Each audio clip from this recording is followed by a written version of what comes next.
ವಿವಿಧ ಭಾಗಗಳಲ್ಲಿ ವ್ಯಾಸರಾಜ ಗುರುಸಾರ್ವಭೌಮರ ಆರಾಧನಾ ಮಹೋತ್ಸವವನ್ನು ಅತ್ಯಂತ ಭಕ್ತಿ ಶ್ರದ್ಧೆಗಳಿಂದ ವೈಭವಯುತವಾಗಿ ಆಚರಿಸುವಂತಹದ್ದು ನಮ್ಮೆಲ್ಲರ ಆದ್ಯ ಕರ್ತವ್ಯವಾಗಿದೆ.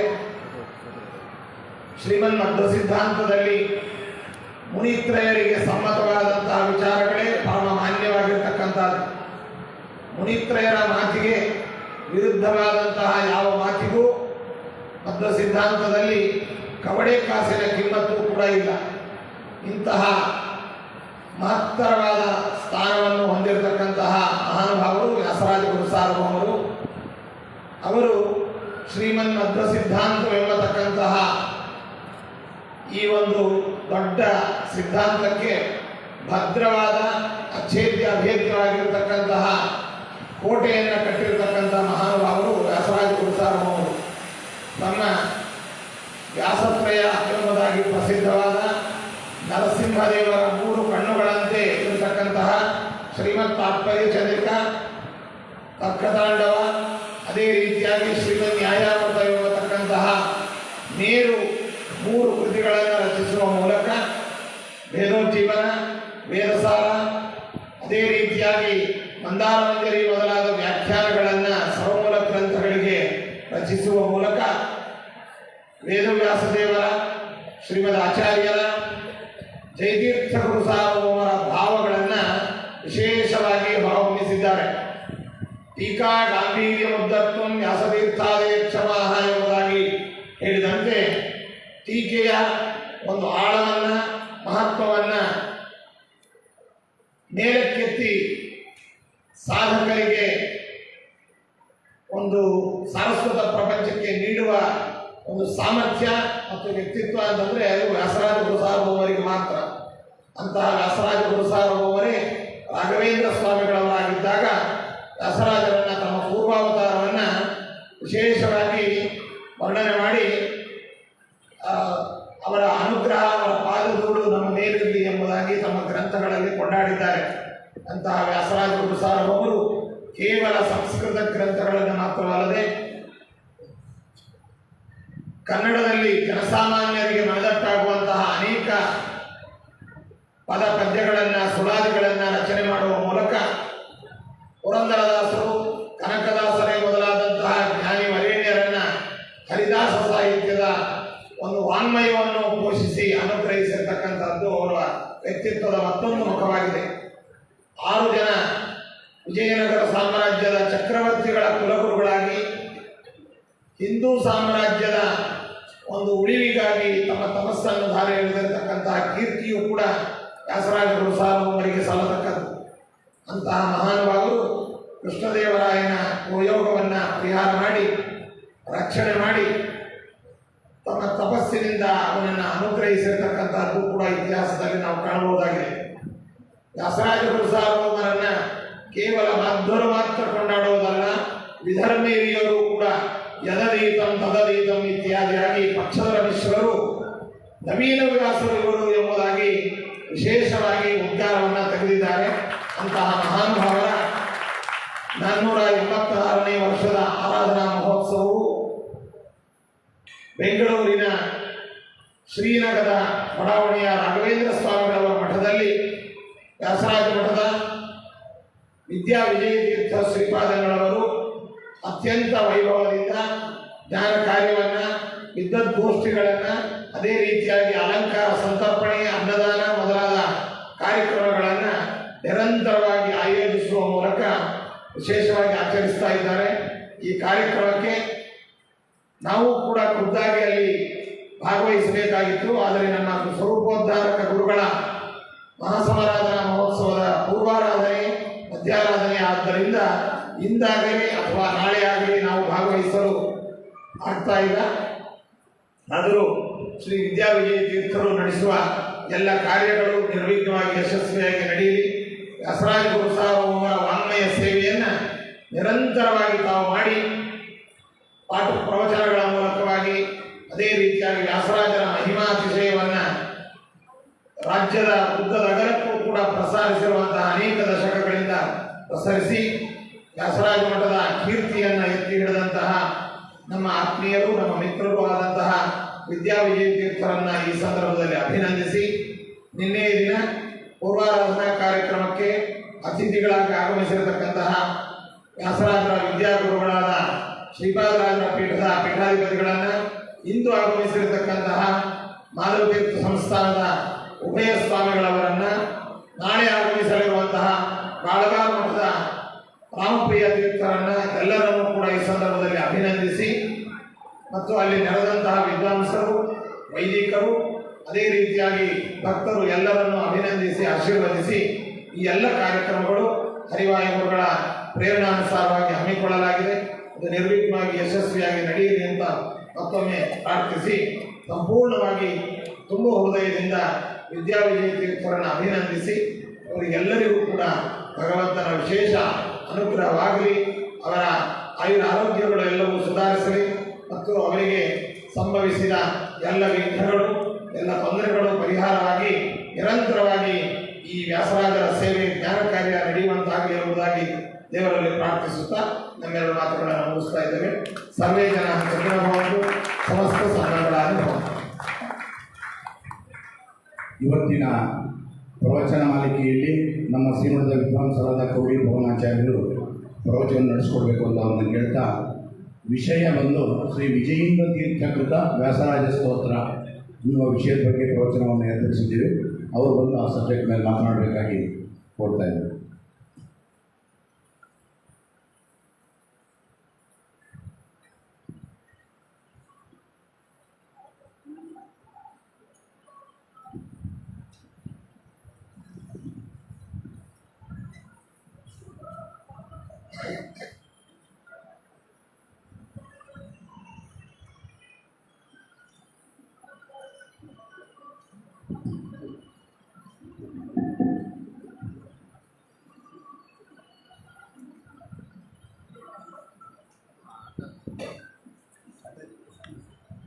ಶ್ರೀ ಗುರುಭ್ಯೋ ನಮಃ.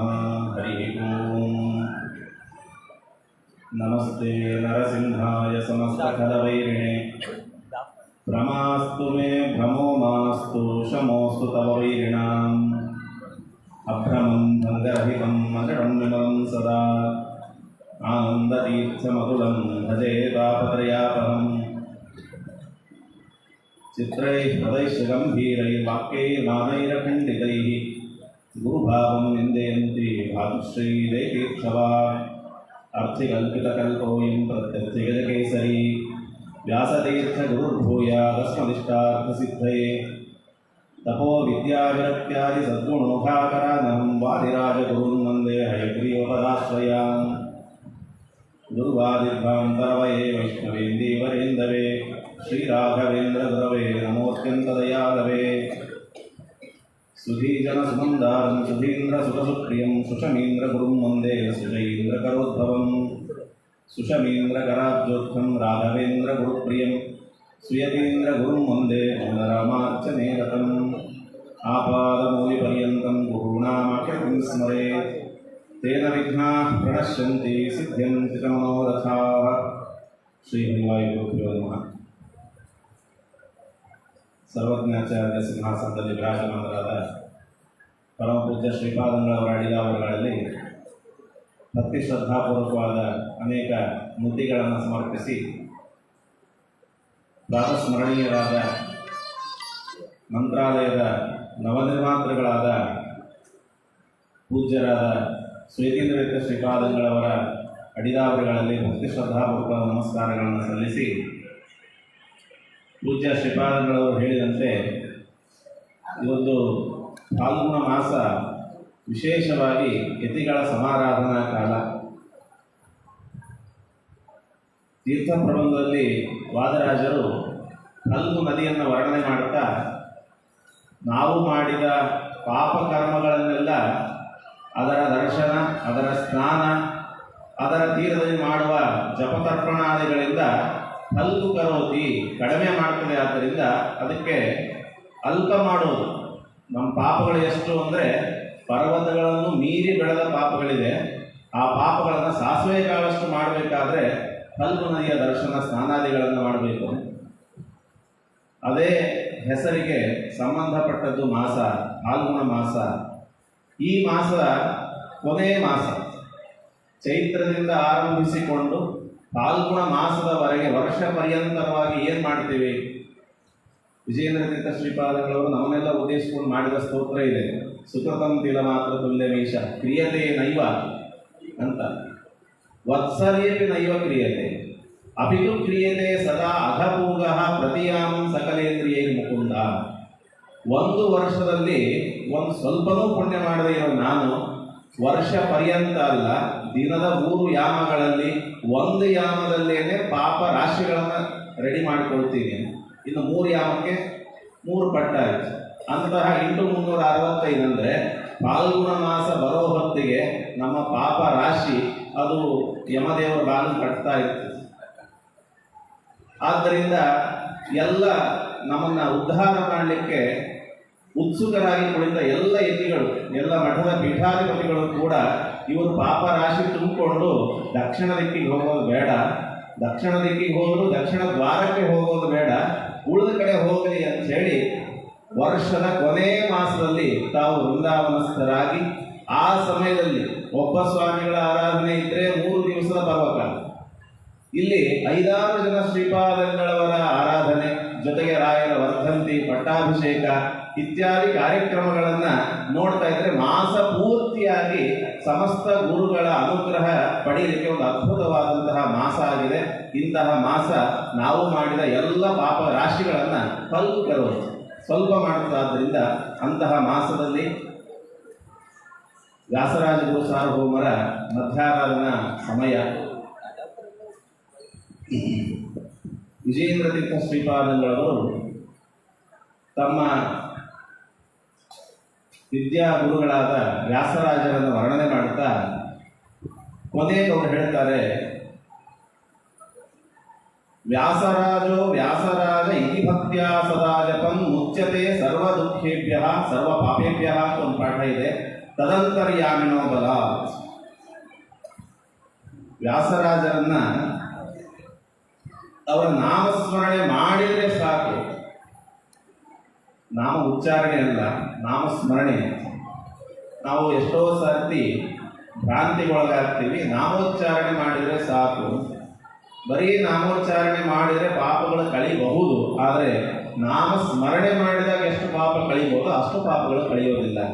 ಅದನ್ನೇ ಉದ್ದೇಶಿಸಿಕೊಂಡು ಜಗನ್ನಾಥದಾಸರು ನಾಮಸ್ಮರಣ ಸಂಧ್ಯೆ ಮಾಡಿದ ಹೊರತಾಗಿ ನಾಮೋಚ್ಚಾರಣ ಸಂಧ್ಯೆ ಮಾಡಲಿಲ್ಲ.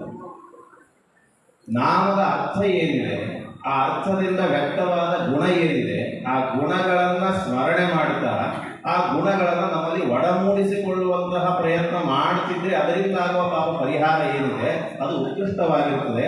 ಅದನ್ನೇ ಹೇಳಿದ್ದು ಯಾದೃಶಿ ಪರಮಾತ್ಮನಿಗೆ ಅತ್ಯಂತ ಪ್ರೀತಿ ಯಾರ ಮೇಲೆ ಅಂದರೆ ಗುಣೋತ್ಕರ್ಷ ಜ್ಞಾತರಿ ಯಾದೃಶಿ ಸ್ಯಾತ್ ನತಾದೃಶಿ ಪ್ರೀತಿ ವಿದ್ಯಸ್ಯ ವಿಷ್ಣೋ ಗುಣೋತ್ಕರ್ಷ ಜ್ಞಾತರಿ ಯಾದೃಶಿ ಸ್ಯಾತ್. ಪರಮಾತ್ಮನಿಗೆ ಲಕ್ಷ್ಮೀದೇವಿ ಮೇಲೆ ಅತ್ಯಂತ ಪ್ರೀತಿ, ವಾಯುದೇವರ ಮೇಲೆ ಅತ್ಯಂತ ಪ್ರೀತಿ. ಯಾಕೆ ಅಂದರೆ ಅವರು ಪರಮಾತ್ಮನ ಗುಣಗಳ ಚಿಂತನೆಯನ್ನು ಅನುಗಾಲ ಮಾಡ್ತಾ ಇರ್ತಾರಾದ್ದರಿಂದ ಅವ್ರ ಮೇಲೆ ಪ್ರೀತಿ. ಆದ್ದರಿಂದ ಗುಣಚಿಂತನೆ ಅನ್ನೋದು ನಮ್ಮ ಪ್ರಧಾನ ಉದ್ದೇಶವಾಗಿ ಅದರ ಮೂಲಕ ನಾಮೋಚ್ಚಾರಣೆ ಆಗಬೇಕು ಅಂತ. ಆದ್ದರಿಂದ ವ್ಯಾಸರಾಜರ ನಾಮೋಚ್ಚಾರಣೆ ಮಾತ್ರ ಅಲ್ಲ,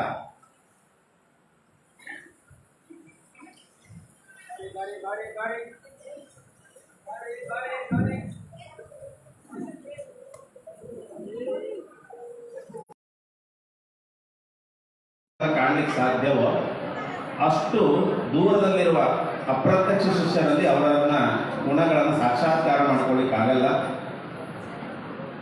ವಿಠಲ ಅಂತ ಹೆಸರಿರುವಂತಹ ವ್ಯಕ್ತಿಗೆ ಚಿಕ್ಕ ವಯಸ್ಸಲ್ಲೇ ಪಾಠ ಹೇಳಿ ಕೊನೆಗೆ ಆಶ್ರಮ ಕೊಟ್ಟು ವಿಷ್ಣು ತೀರ್ಥರು ಅಂತ ನಾಮಕರಣ ಮಾಡಿ ತಮ್ಮ ಪ್ರತಿರೂಪದಂತೆ 64 ವಿದ್ಯೆಗಳನ್ನು ದಯಪಾಲಿಸಿ ಅನುಗ್ರಹ ಮಾಡಿದವರು ವ್ಯಾಸರಾಜ ತೀರ್ಥ ಶ್ರೀಪಾದಂಗಳವರು. ಆ ರೀತಿ ತಯಾರಾದವರು ವಿಜಯೇಂದ್ರ ತೀರ್ಥ ಶ್ರೀಪಾದಂಗಳು. ಅವರು ಸುರೇಂದ್ರ ತೀರ್ಥರಿಂದ ಮಠಕ್ಕೆ ಬಂದು ದಂಡಪಲ್ಲಟ ಆದಾಗ ಅವರ ನಾಮಕರಣ ವಿಜಯೇಂದ್ರ ತೀರ್ಥ ಶ್ರೀಪಾದಂಗಳವರು. ಅಂತಹ ವಿಜಯೇಂದ್ರ ತೀರ್ಥರು ಅವರು ಹೇಳ್ತಾರೆ, ಶ್ರೀಮದ್ ಪರಮಹಂಸ ಪರಿವ್ರಾಜಕಾಚಾರ್ಯಾಣಾಂ ಶ್ರೀ ಸುರೇಂದ್ರ ತೀರ್ಥ ಪೂಜ್ಯಪಾದಾನಾಂ ಶಿಷ್ಯೇಣ ಶ್ರೀ ವಿಜಯೇಂದ್ರ ಭಿಕ್ಷುಣಾ ವಿರಚಿತಂ ಇದಂ ಸ್ತೋತ್ರಂ. ಆದ್ದರಿಂದ ಅಂತಹ ವಿಜಯೇಂದ್ರ ತೀರ್ಥ ಶ್ರೀಪಾದಂಗಳವರು ವ್ಯಾಸರಾಜರಿಂದ 9 ಬಾರಿ ನ್ಯಾಯಸುಧೆಯನ್ನು ಅಧ್ಯಯನ ಮಾಡಿದ್ದಾರೆ. ಇಬ್ಬರು ಪರಸ್ಪರ ಅಪರೋಕ್ಷ ಜ್ಞಾನಿಗಳು ಕೂತು ಚಿಂತನೆ ಮಾಡ್ತಾ ಇದ್ರೆ ಆ ವಾಕ್ಯಗಳ ಸ್ಫುರಣೆ ಹೆಂಗಾಗ್ತಾ ಇದೆ. ಎಷ್ಟು ಅದ್ಭುತವಾದಂತಹ ಪಾಠ ಪ್ರವಚನ ಪರಂಪರೆ. ಅವರು ಆರಂಭದಲ್ಲಿ ವ್ಯಾಸರಾಜ ಗುರುಸ್ತೋತ್ರ ಮಾಡ್ತಾ ಪರಮಾತ್ಮನ ಚಿಂತನೆ ಮಾಡಿ ಆಮೇಲೆ ಗುರುಗಳ ಚಿಂತನೆ ಮಾಡ್ತಾ ಇದ್ದಾರೆ. ವಂದೇ ಮುಕುಂದಮರವಿಂದ ಭವಾದಿ ವಂದ್ಯಂ ಇಂದಿಂದಿರಾ ಪ್ರಕಟಮೇ ಚಕಮಾಕಟಾಕ್ಷಂ ಬಂದೀಕೃತಾಮರಮವಂದಮತಿಂ ವಿದಧ್ಯ ಆನಂದತೀರ್ಥಹೃದಯಾಂಬುಜಮತ್ತಭೃಂಗಃ. ಪರಮಾತ್ಮನನ್ನು ವರ್ಣನೆ ಮಾಡುತ್ತಾ ಅರವಿಂದ ಭವಾದಿ ವಂದ್ಯಂ, ಬ್ರಹ್ಮಾದಿ ದೇವತೆಗಳಿಂದ ಸ್ತುತ್ಯನಾದವು. ಇಂದಿಂದಿರಾ ಪ್ರತತ ಮೇಚಕ ಮಾಕಟಾಕ್ಷಂ, ಲಕ್ಷ್ಮೀದೇವಿ ಕೈಯಿಂದ ಮಂಗಳಾರತಿ ಎತ್ತಿಸಿಕೊಳ್ಳುವುದು ಅಂತ. ಇಲ್ಲಿ ಪರಮಾತ್ಮ ಲಕ್ಷ್ಮೀದೇವಿ ಕೈಯಿಂದ ಮಂಗಳಾರತಿ ಎತ್ತಿಸಿಕೊಳ್ಳಲ್ಲ, ಲಕ್ಷ್ಮೀದೇವಿಯ ಕುಡಿಯಿಂದ ಮಂಗಳಾರತಿ ಎತ್ತಿಸಿಕೊಳ್ತಾರೆ. ಕುಡಿಗಳನ್ನ ನೋಡ್ತಾರೆ. ಲಕ್ಷ್ಮೀದೇವಿ ಪರಮಾತ್ಮನ ಪಾದದಿಂದ ತಲೆಯವರೆಗೂ 1 ಬಾರಿ ನೋಡಿ, ಪಾದದಿಂದ ಶಿರಪರ್ಯಂತರವಾಗಿ ಪರಮಾತ್ಮನ ಗುಣಗಳನ್ನು ಬಗೆಯ ನೂತನವ ಕಾಣುತ್ತ ಮಿಗೆ ಹರುಷದಿಂ ಪೊಗಳಿ ಹಿಗ್ಗುವ ತ್ರಿಗುಣಮಾನಿ ಮಹಾಲಕ್ಷ್ಮಿ. ಆದ್ದರಿಂದ ಹೊಸ ಗುಣಗಳು ಕಾಣಿಸ್ತಾ ಇತ್ತು. ಮತ್ತೆ ಶಿರದಿಂದ ಪಾದ ಪರ್ಯಂತ ನೋಡಿದಾಗ ಅದೊಂದು ನೀರಾಜನ ಆಯಿತು. ಇದು ಲಕ್ಷ್ಮೀದೇವಿ ಮನೆಯವರಿಗೆ ಮಾಡುವ ಮಂಗಳಾರತಿ ಅಂದರೆ ಗುಣಚಿಂತನ ಪೂರ್ವಕವಾದ ದರ್ಶನ. ಇಲ್ಲಿ ಅದು ಕುಡಿಗಣ್ಣ ನೋಟದಿಂದ ಇಂದಿಂದಿರ ಪ್ರತತ ಮೇಚಕ ಮಾ ಕಟಾಕ್ಷ, ಲಕ್ಷ್ಮೀದೇವಿಯ ಕುಡಿಗಣ್ಣ ನೋಟ ಕಪ್ಪಾಗಿದೆ. ಆ ಕಪ್ಪಾದ ಎಷ್ಟು ಕಪ್ಪಾಗಿದೆ ಕುಡಿಗಣ್ಣ ನೋಟ ಅಂದರೆ ಪ್ರತತ ಸಂಪೂರ್ಣವಾಗಿ ಕಪ್ಪಾಗಿದೆ. ಅದು ಹೇಗಿದೆ ಅಂದರೆ ದುಂಬಿಯ ಸಾದೃಶ್ಯವನ್ನು ಹೊಂದಿದೆ. ದುಂಬಿ ಹೇಗೆ ಮಕರಂದ ಹೀರಲಿಕ್ಕೆ ಆಮೂಲಾಗ್ರವಾಗಿ ವ್ಯಸ್ತ ಆಗಿರ್ತದೋ ಹಾಗೆ ಲಕ್ಷ್ಮೀದೇವಿ ಪರಮಾತ್ಮನ ಗುಣಚಿಂತನೆ ಮಾಡಲಿಕ್ಕೆ ಆಮೂಲಾಗ್ರವಾಗಿ ವ್ಯಸ್ತಳಾಗಿದ್ದಾಳೆ. ಅಂತಹ ಲಕ್ಷ್ಮೀದೇವಿಯಿಂದ ನಿರಂತರ ದೃಷ್ಟನಾದ ಬಂದೀಕೃತಾಮರಂ ಅಮಂದಮತಿಂ ವಿದಧ್ಯಾತ್. ಬಂದಿಗಳು ಅಂದರೆ ವಂದಿ ಮಾಗದರು ಅಂತ ಕರಿತೇವೆ. ಸ್ತೋತ್ರ ಮಾಡುವವರನ್ನ ಬಂದಿಗಳು ಅಂತ. ಸ್ತೋತ್ರ ಮಾಡುವುದು ಅಂದರೆ ಪೃಥುರಾಜನನ್ನು ನಾವು ಕೇಳ್ತೇವೆ. ಪೃಥುರಾಜ ಅವತಾರ ಮಾಡಿದ ತಕ್ಷಣ ಪೀಠದಲ್ಲಿ ಅಭಿಷೇಕನನ್ನಾಗಿ ಮಾಡಿದರು. ಸ್ತೋತ್ರ ಮಾಡಲಿಕ್ಕೆ ಆರಂಭ ಮಾಡಿದರು. ಸ್ತೋತ್ರ ಮಾಡಿದರೆ ನಿಮ್ಗೆ ಸ್ಯಾಲ್ರಿ ನಿಲ್ಲಿಸ್ಬಿಡ್ತೀನಿ ಅಂತ ಹೇಳಿದ ವ್ಯಕ್ತಿ ಪೃಥು ಚಕ್ರವರ್ತಿ. ನಾನು ಈಗಿನೂ ಪಟ್ಟಾಭಿಷೇಕನಾಗಿದ್ದೀನಿ, ಏನಂತ ಸ್ತೋತ್ರ ಮಾಡ್ತೀನಿ. ಆ ಸ್ತೋತ್ರ ಮಾಡೋದಾದ್ರೆ ಏನು ಮಾಡಬೇಕು? ಆಗಿನ ಪಟ್ಟಾಭಿಷೇಕ ಆದವರು ಅಂದರೆ ಅವ್ರ ಗುರುಗಳನ್ನೆಲ್ಲ ಹೊಗಳಿ ಅಂತಹ ಗುರುಗಳ ಶಿಷ್ಯರು ಅಂತ ಹೇಳಿ, ಇಲ್ಲ ನಮ್ಮಂತಹ ಪಾಮರ ಭಕ್ತರನ್ನೆಲ್ಲ ಹೇಳಿ ನಮ್ಮಂತಹ ಪಾಮರರಿಗೆ ಆಶ್ರಯದಾತರು ಅಂತ ಹೇಳಬೇಕು. ಅವ್ರನ್ನೇನು ಹೇಳಲಿಕ್ಕೆ ಇರಲ್ಲ ಆ ಕ್ಷಣದಲ್ಲಿ. ಆದ್ದರಿಂದ ಹೇಳಿದ ಭಗವಂತನನ್ನ ಸ್ತೋತ್ರ ಮಾಡಿ ನಿಮಗೆ ಪುರಸ್ಕಾರಗಳನ್ನು ಮಾಡ್ತೀನಿ. ಆದ್ದರಿಂದ ವಂದಿಮಾನರು ಆ ಕಾಲದಿಂದ ಇದ್ದಾರೆ. ಯಾರು ಪರಮಾತ್ಮನಿಗೆ ಒಂದೊಮ್ಮೆ ಆಗೋದರೆ ಯಾರು ಅಂದರೆ ಅಮರ ಗಣಗಳೇ ಪರಮಾತ್ಮನ ವಂದಿಮಾನದರು. ಪ್ರತಿ ಕ್ಷಣ ಪರಮಾತ್ಮ ಸ್ತೋತ್ರ ಮಾಡ್ತಾ ಇದ್ದಾರೆ. ಅಮಂದ ಮತಿಂದಿರಧ್ಯ ಪ್ರಾರ್ಥನೆ ಏನು ಅಂದರೆ ಕುಂದಿಲ್ಲದ ಬುದ್ಧಿಯನ್ನು ಕೊಡುವುದು. ನಮ್ಮ ಬುದ್ಧಿ ಕ್ಷಣಿಕವಾಗಿರ್ತದೆ. ಒಂದೊಂದು ವಿಷಯ ಬಳಸಬೇಕಾದ್ರೆ ಪರೀಕ್ಷೆಯಲ್ಲಿ ಕೂತ್ಕೊಂಡಾಗ ಪ್ರಶ್ನೆ ಪತ್ರಿಕೆ ಓದಬೇಕಾದ್ರೆ ಉತ್ತರಗಳೆಲ್ಲ ಗೊತ್ತಾಗ್ತಿರ್ತದೆ. ಉತ್ತರ ಬರೀಬೇಕಾದ್ರೆ ಮನಸ್ಸೋಗುತ್ತೆ. ಅಂದರೆ ಕುಂದಿರುವ ಬುದ್ಧಿ ಈ ಕ್ಷಣಕ್ಕೆ ಇದ್ದ ನೆನಪು ಮರುಕ್ಷಣದಲ್ಲಿ ಇರಲ್ಲ. ಆದ್ದರಿಂದ ಕುಂದಿಲ್ಲದ ಬುದ್ಧಿಯನ್ನು ಕೊಡುವುದು. ಆನಂದ ತೀರ್ಥ ಹೃದಯಾಂಬುಜ ಮತ್ತ ಭೃಂಗ. ಮಧ್ವಾಚಾರ್ಯರ ಮನಸ್ಸೇ ಅದೊಂದು ಅದ್ಭುತವಾದ ಸರೋವರ. ಆ ಸರೋವರದಲ್ಲಿ ಅರಳಿದ ಕುಸುಮ ಕಮಲ ಅಂತಂದ್ರೆ ಅನುವ್ಯಾಖ್ಯಾನ ನಲಿದೆ. ಅನುವ್ಯಾಖ್ಯಾನ ಅದನ್ನು ಆನಂದ ತೀರ್ಥ ಹೃದಯಾಂಬುಜ ಅಂದರೆ ಅನುವ್ಯಾಖ್ಯಾನ. ಅದರಲ್ಲಿ ಮತ್ತ ಭೃಂಗ ಅಂದರೆ ಅದರ ನಿರಂತರವಾಗಿ ಸಂಚಾರ ಮಾಡುವುದು ತಾತ್ಪರ್ಯ ಚಂದ್ರಿಕಾ ಕರ್ತೃಗಳಾದಂತಹ ವ್ಯಾಸತೀರ್ಥರಾದ್ದರಿಂದ ಅವರು ನಮಗೆ ಅಮಂದ ಮತಿಂಬಿದಧ್ಯ ಪೂರ್ಣವಾದ ಬುದ್ಧಿಯನ್ನು ಕೊಡಲಿ ಅಂತ ಪ್ರಾರ್ಥನೆ ಮಾಡ್ತಾ ಇದ್ದಾರೆ. ಸ್ವಾಮಿಗಳು ಹೇಳಿದಂತೆ ಶ್ರೀಮಧ್ವಃ, ಜಯಾರ್ಯಃ, ವ್ಯಾಸಾರ್ಯಃ 3 ಜನ ಮುನಿತ್ರಯರು ಕಾಮಧೇನು, ಕಲ್ಪವೃಕ್ಷ, ಚಿಂತಾಮಣಿಗಳನ್ನು ಕರೆಸ್ಕೊಂಡಿದ್ದಾರೆ. ಚಿಂತಿತವಾದ ಎಲ್ಲ ಅರ್ಥಗಳನ್ನು, ಪದಾರ್ಥಗಳನ್ನಾಗಲಿ ವಿಷಯಗಳನ್ನಾಗಲಿ ದೇಹಕ್ಕಾಗಲಿ ಬುದ್ಧಿಗಾಗಲಿ ಒದಗಿಸುವಂತಹ ವ್ಯಕ್ತಿತ್ವವುಳ್ಳವರು ವ್ಯಾಸತೀರ್ಥ ಶ್ರೀಪಾದಂಗಳವರು. ಅವರನ್ನು ವರ್ಣನೆ ಮಾಡ್ತಾ ಶ್ರೀವ್ಯಾಸ ಯೋಗಿ ಹರಿಪಾದರಾಗಿ, ಯೋಗಿಗಳು ಅಂತ ಅವರಿಗೆ ವರ್ಣನೆ. ಯೋಗ ಅಂದರೆ ಏನು? ನಾವು ಭಾಗವತದಲ್ಲಿ ಕೇಳಿದ್ದೇವೆ ಅಷ್ಟಾಂಗ ಯೋಗಗಳನ್ನು: ಯಮ, ನಿಯಮ, ಆಸನ, ಪ್ರಾಣಾಯಾಮ, ಪ್ರತ್ಯಾಹಾರ, ಧ್ಯಾನ, ಧಾರಣ, ಸಮಾಧಿ. ಇದು 8 ವಿಧವಾದ ಯೋಗಗಳು. ಈ ಅಷ್ಟಾಂಗ ಯೋಗಗಳನ್ನು ಯಾರು ಸಾಕ್ಷಾತ್ಕರಿಸ್ಕೊಳ್ತಾನೋ ಅವನಿಗೆ ಪರಮಾತ್ಮ ಅತ್ಯಂತ ಸುಲಭ ಆಗಿರುತ್ತಾನೆ. ಆ ಯೋಗಿಗಳು ಹೋಗುವುದು. ಇನ್ನೊಂದರ್ಥದಲ್ಲಿ ಯೋಗ ಅಂದರೆ ಯೋಗ ಕರ್ಮಸು ಕೌಶಲ. ಪರಮಾತ್ಮ ಗೀತೆಯಲ್ಲಿ ಹೇಳಿದಂತೆ ಮಾಡುವ ಕೆಲಸದಲ್ಲಿ ಕುಶಲತೆ ಇದ್ದರೆ, ಕುಶಲತೆ ಅಂದರೆ ಏನು? ಮಾಡುವ ಕೆಲಸ ಯಾರ ಪ್ರೇರಣೆಯಿಂದ, ಯಾರ ಪ್ರೀತಿಗಾಗಿ, ಯಾರಿಂದ ನಿಯುಕ್ತನಾಗಿ ಮಾಡ್ತಿದ್ದೀನಿ ಅನ್ನೋ ಸರಿಯಾದ ತತ್ವಜ್ಞಾನ ಇದ್ದರೆ ಅದೇ ಕುಶಲತೆ. ನಾನು ಮಾಡ್ತಾ ಇದ್ದೀನಿ ಅಂತ ಬಂದರೆ ಅದು ಅಕುಶಲನಾಗ್ತದೆ. ಭಗವತ್ ಪ್ರೇರಣೆಯ ಭಗವತ್ ಪ್ರೀತ್ಯರ್ಥ, ಭಗವಂತನಿಂದ ನಿಯುಕ್ತನಾಗಿ, ಭಗವತಃ ನಿಯುಕ್ತ ಈ ಕೆಲಸ ಮಾಡ್ತಿದ್ದೀನಿ ಅಂತ ಯೋಚನೆ ಬಂದರೆ ಅದೊಂದು ಯೋಗ. ಆ ಯೋಗಿಯೂ ಇವರಾಗಿದ್ದಾರೆ. ಯಾಕೆ ಅಂದರೆ ವ್ಯಾಸರಾಜರು, ವ್ಯಾಸರಾಯರಾದವರು, ವ್ಯಾಸತೀರ್ಥರಾದವರು ರಾಜರಾದಾಗಲೂ ಕೂಡ ಅವರು ಕೇವಲ ಕೆಲವು ನಿಮಿಷಗಳವರೆಗೆ ಮಾತ್ರ ಸಿಂಹಾಸನಾರೂಢರಾಗಿ ರಾಜ್ಯದ ಪಾಲನೆಯನ್ನು ಮಾಡ್ತಾ ಉಳಿದೆಲ್ಲ ಸಮಯವನ್ನು ತಾವು ಪುನಃ ಮತ್ತೆ ದಂಡಿಗಳಾಗಿ ತಮ್ಮ ಸಿಂಹಾಸನದಲ್ಲಿ, ತಮ್ಮ ವೇದಾಂತ ಸಿಂಹಾಸನದಲ್ಲಿ ಕುಳಿತುಕೊಂಡೇ ನಿತ್ಯ 1,00,000 ಕುಟುಂಬಗಳಿಗೆ ಅನ್ನದಾನ ಮಾಡಿದಂತಹ ಅದ್ಭುತವಾದ ಶಕ್ತಿ ಇದು ವ್ಯಾಸರಾಜ ತೀರ್ಥ ಶ್ರೀಪಾದಂಗಳವರು. ಆದ್ದರಿಂದ ಅವರು ಯೋಗಿಗಳು. ಇನ್ನೊಂದು ಯೋಗ ಅಂದರೆ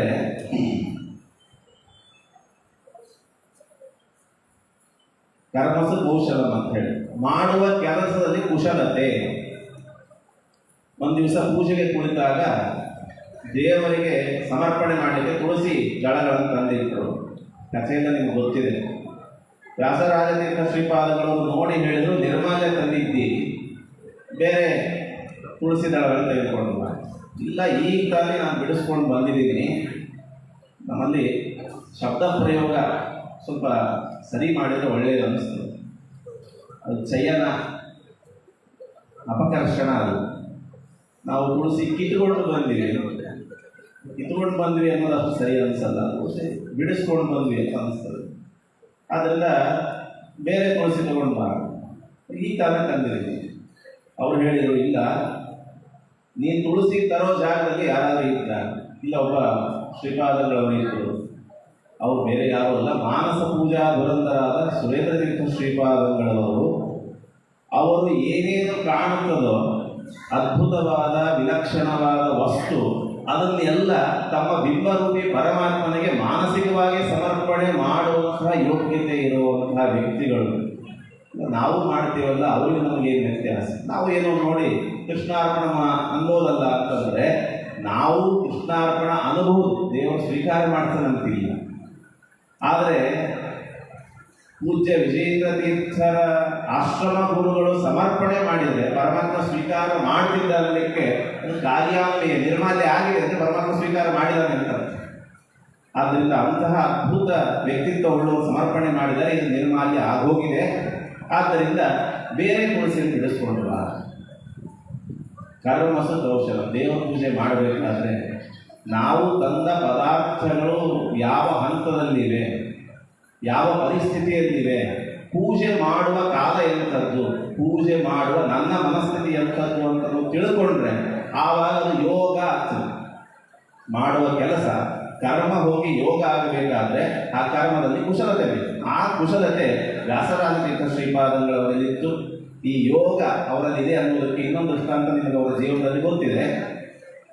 ಪೂಜ್ಯ ಅವರ ಗುರುಗಳಾದ ಶ್ರೀಪಾದರಾಜ ಸ್ವಾಮಿಗಳು 2 ಸಂಪುಷ್ಟದಲ್ಲಿ ಒಂದು ಸಂಪುಷ್ಟ ತೆಗೆದೇ ಇರಲಿಲ್ಲ.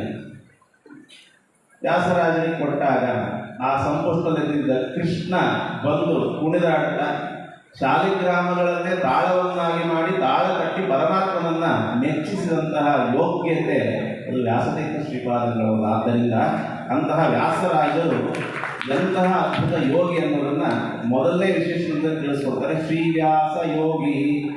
ಈ ಯೋಗ ಎಲ್ಲಿಂದ ಬರ್ತದೆ? ಹರಿಪಾದರಾಗಿ. ಆ ವಿಶೇಷಣಗಳಿಗೆ ಪ್ರಯೋಜಕ ಭಾವ ಇದೆ. ಪರಮಾತ್ಮನ ಪಾದ ನಿರಂತರ ಅನುರಾಗ ಹೊಂದಿದ್ದರಿಂದ ಇಷ್ಟು ಅದ್ಭುತವಾದ ಯೋಗ ಸಾಮರ್ಥ್ಯ ಅವರಲ್ಲಿ ಬಂದದ್ದು. ಸ್ವಾಮಿಗಳಿಗೆ ಯಾವ ವಿಷಯದಲ್ಲೂ ರಾಗ ಇರಬಾರದು. ರಾಗ ಇರೋದಾದ್ರೆ ವಸ್ತ್ರದಲ್ಲಿ ಮಾತ್ರ ಇರಬೇಕು ಅಂತ. ವಸ್ತ್ರ ಮಾತ್ರ ಕೆಂಪಿರುತ್ತೆ.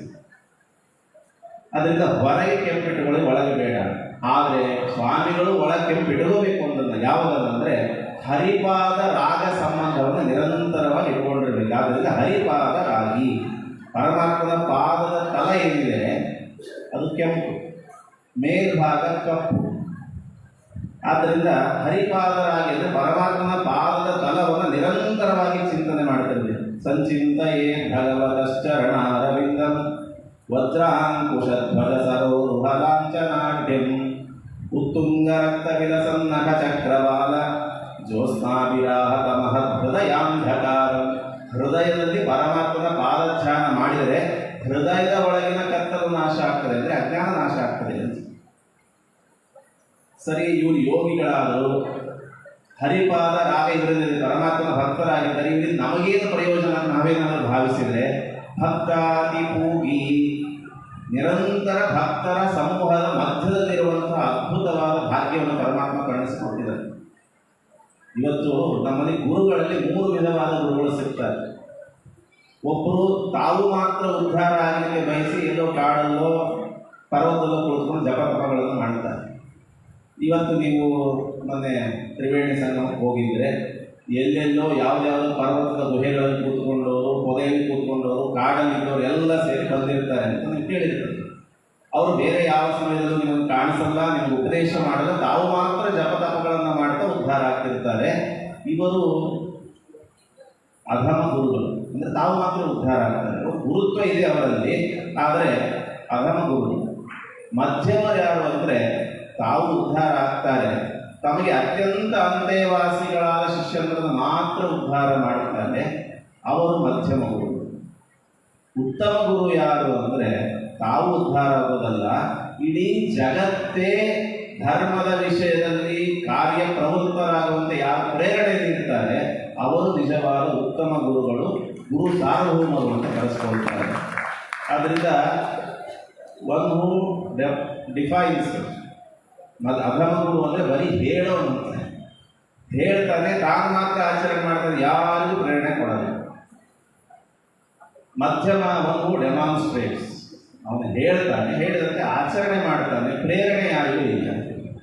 ಆದರೆ ಯಾರು ನಿಜವಾದ ಉತ್ತಮ ಗುರು ಅಂತಂದರೆ ಒಂದು ಇನ್ಸ್ಪೈರ್ಸ್, ತಾನು ಹೇಳೋದಲ್ಲ, ತಾನು ಮಾಡೋದಲ್ಲ, ಇಡೀ ಜಗತ್ತನ್ನೇ ಧರ್ಮದ ವಿಷಯದಲ್ಲಿ ಪ್ರವೃತ್ತರಾಗುವಂತೆ ಮಾಡೋರಿಗೆ ಬರೀ ಗುರುಗಳನ್ನೆಲ್ಲ ಗುರು ಸಾರ್ವಭೌಮರು ಅಂತಾರೆ.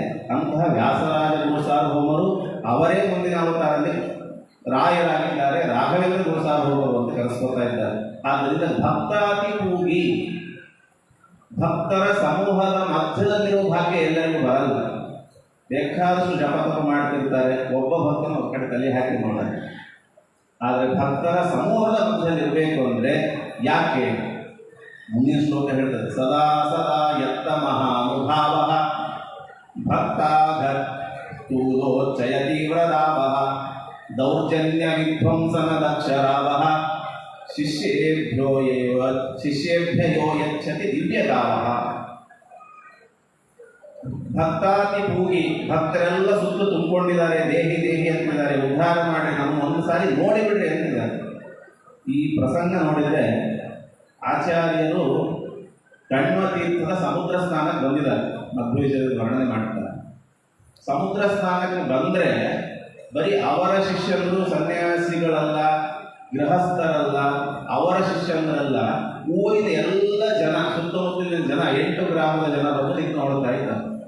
ಆಚಾರ್ಯ ಅವ್ರಿಗೆ ಹೇಗೆ ಕಾಣಿಸ್ತಿದ್ರು ಅಂದರೆ ಪಾಸ್ಪೋರ್ಟ್ ಸೈಜ್ ಫೋಟೋ ಕಲ್ಪನೆ ಮಾಡಿಕೊಡ್ರಿ, ಇಲ್ಲಿ ಅವ್ರಿಗೆ ಮಾತ್ರ ಇರ್ತದೆ. ಅತಿ ದೂರದಲ್ಲಿರೋದು ಎದೆಯವರೆಗೂ ಆಚಾರ್ಯ ಕಾಣಿಸ್ತಿದ್ದಾರೆ, ಅತಿ ಹತ್ತಿರದಲ್ಲಿರೋರಿಗೆ ಎದೆಯವರೆಗೂ ಮಾತ್ರ ಕಾಣಿಸ್ತಿದ್ದಾರೆ. ಆದರೆ ಆಚಾರ್ಯ ನೋಡ್ಬೇಕಾದ್ರೆ ತಲೆ ಎತ್ತಿ ನೋಡ್ಬೇಕು, ಹತ್ತಿರ ಇರೋದು ಎಂಟಡಿ ಎತ್ತರದ ಮೂರ್ತಿಯವರು. ಅಷ್ಟು ಶಕ್ತಿ ಅಂದರೆ ದೂರದಲ್ಲಿರೋರಿಗೆ ತಲೆ ಕೂಡ ಕಾಣಲ್ಲ. ಹತ್ರ ಬಂದು ಬಗ್ಗಿ ನೋಡೋದು, ಎಗರೆಗರಿ ನೋಡೋದು ಮಾಡಬೇಕು. ಆಚಾರ್ಯ ಸಾಮರ್ಥ್ಯ ಅದು ಅಣುಶಕ್ತಿ ಮಹಿಮಾಶಕ್ತಿ ಅವರಲ್ಲಿ ಹೇಗಿದೆ ಅಂದರೆ ಅತಿ ದೂರದಲ್ಲಿರೋದು ಕೂಡ ಆಚಾರ್ಯ ಎದೆಯವರೆಗೂ ಕಾಣಿಸ್ತಿದ್ರು. ಆ ರೀತಿ ಭಕ್ತಾತಿಭೂಮಿ ಶಿಷ್ಯರ ಮಧ್ಯದಲ್ಲಿ ಅದ್ಭುತವಾಗಿ ಪ್ರಸಿದ್ಧರಾಗಿದ್ದು ಹಿತದಕ್ಷ ಸದ್ಗೀಹಿ.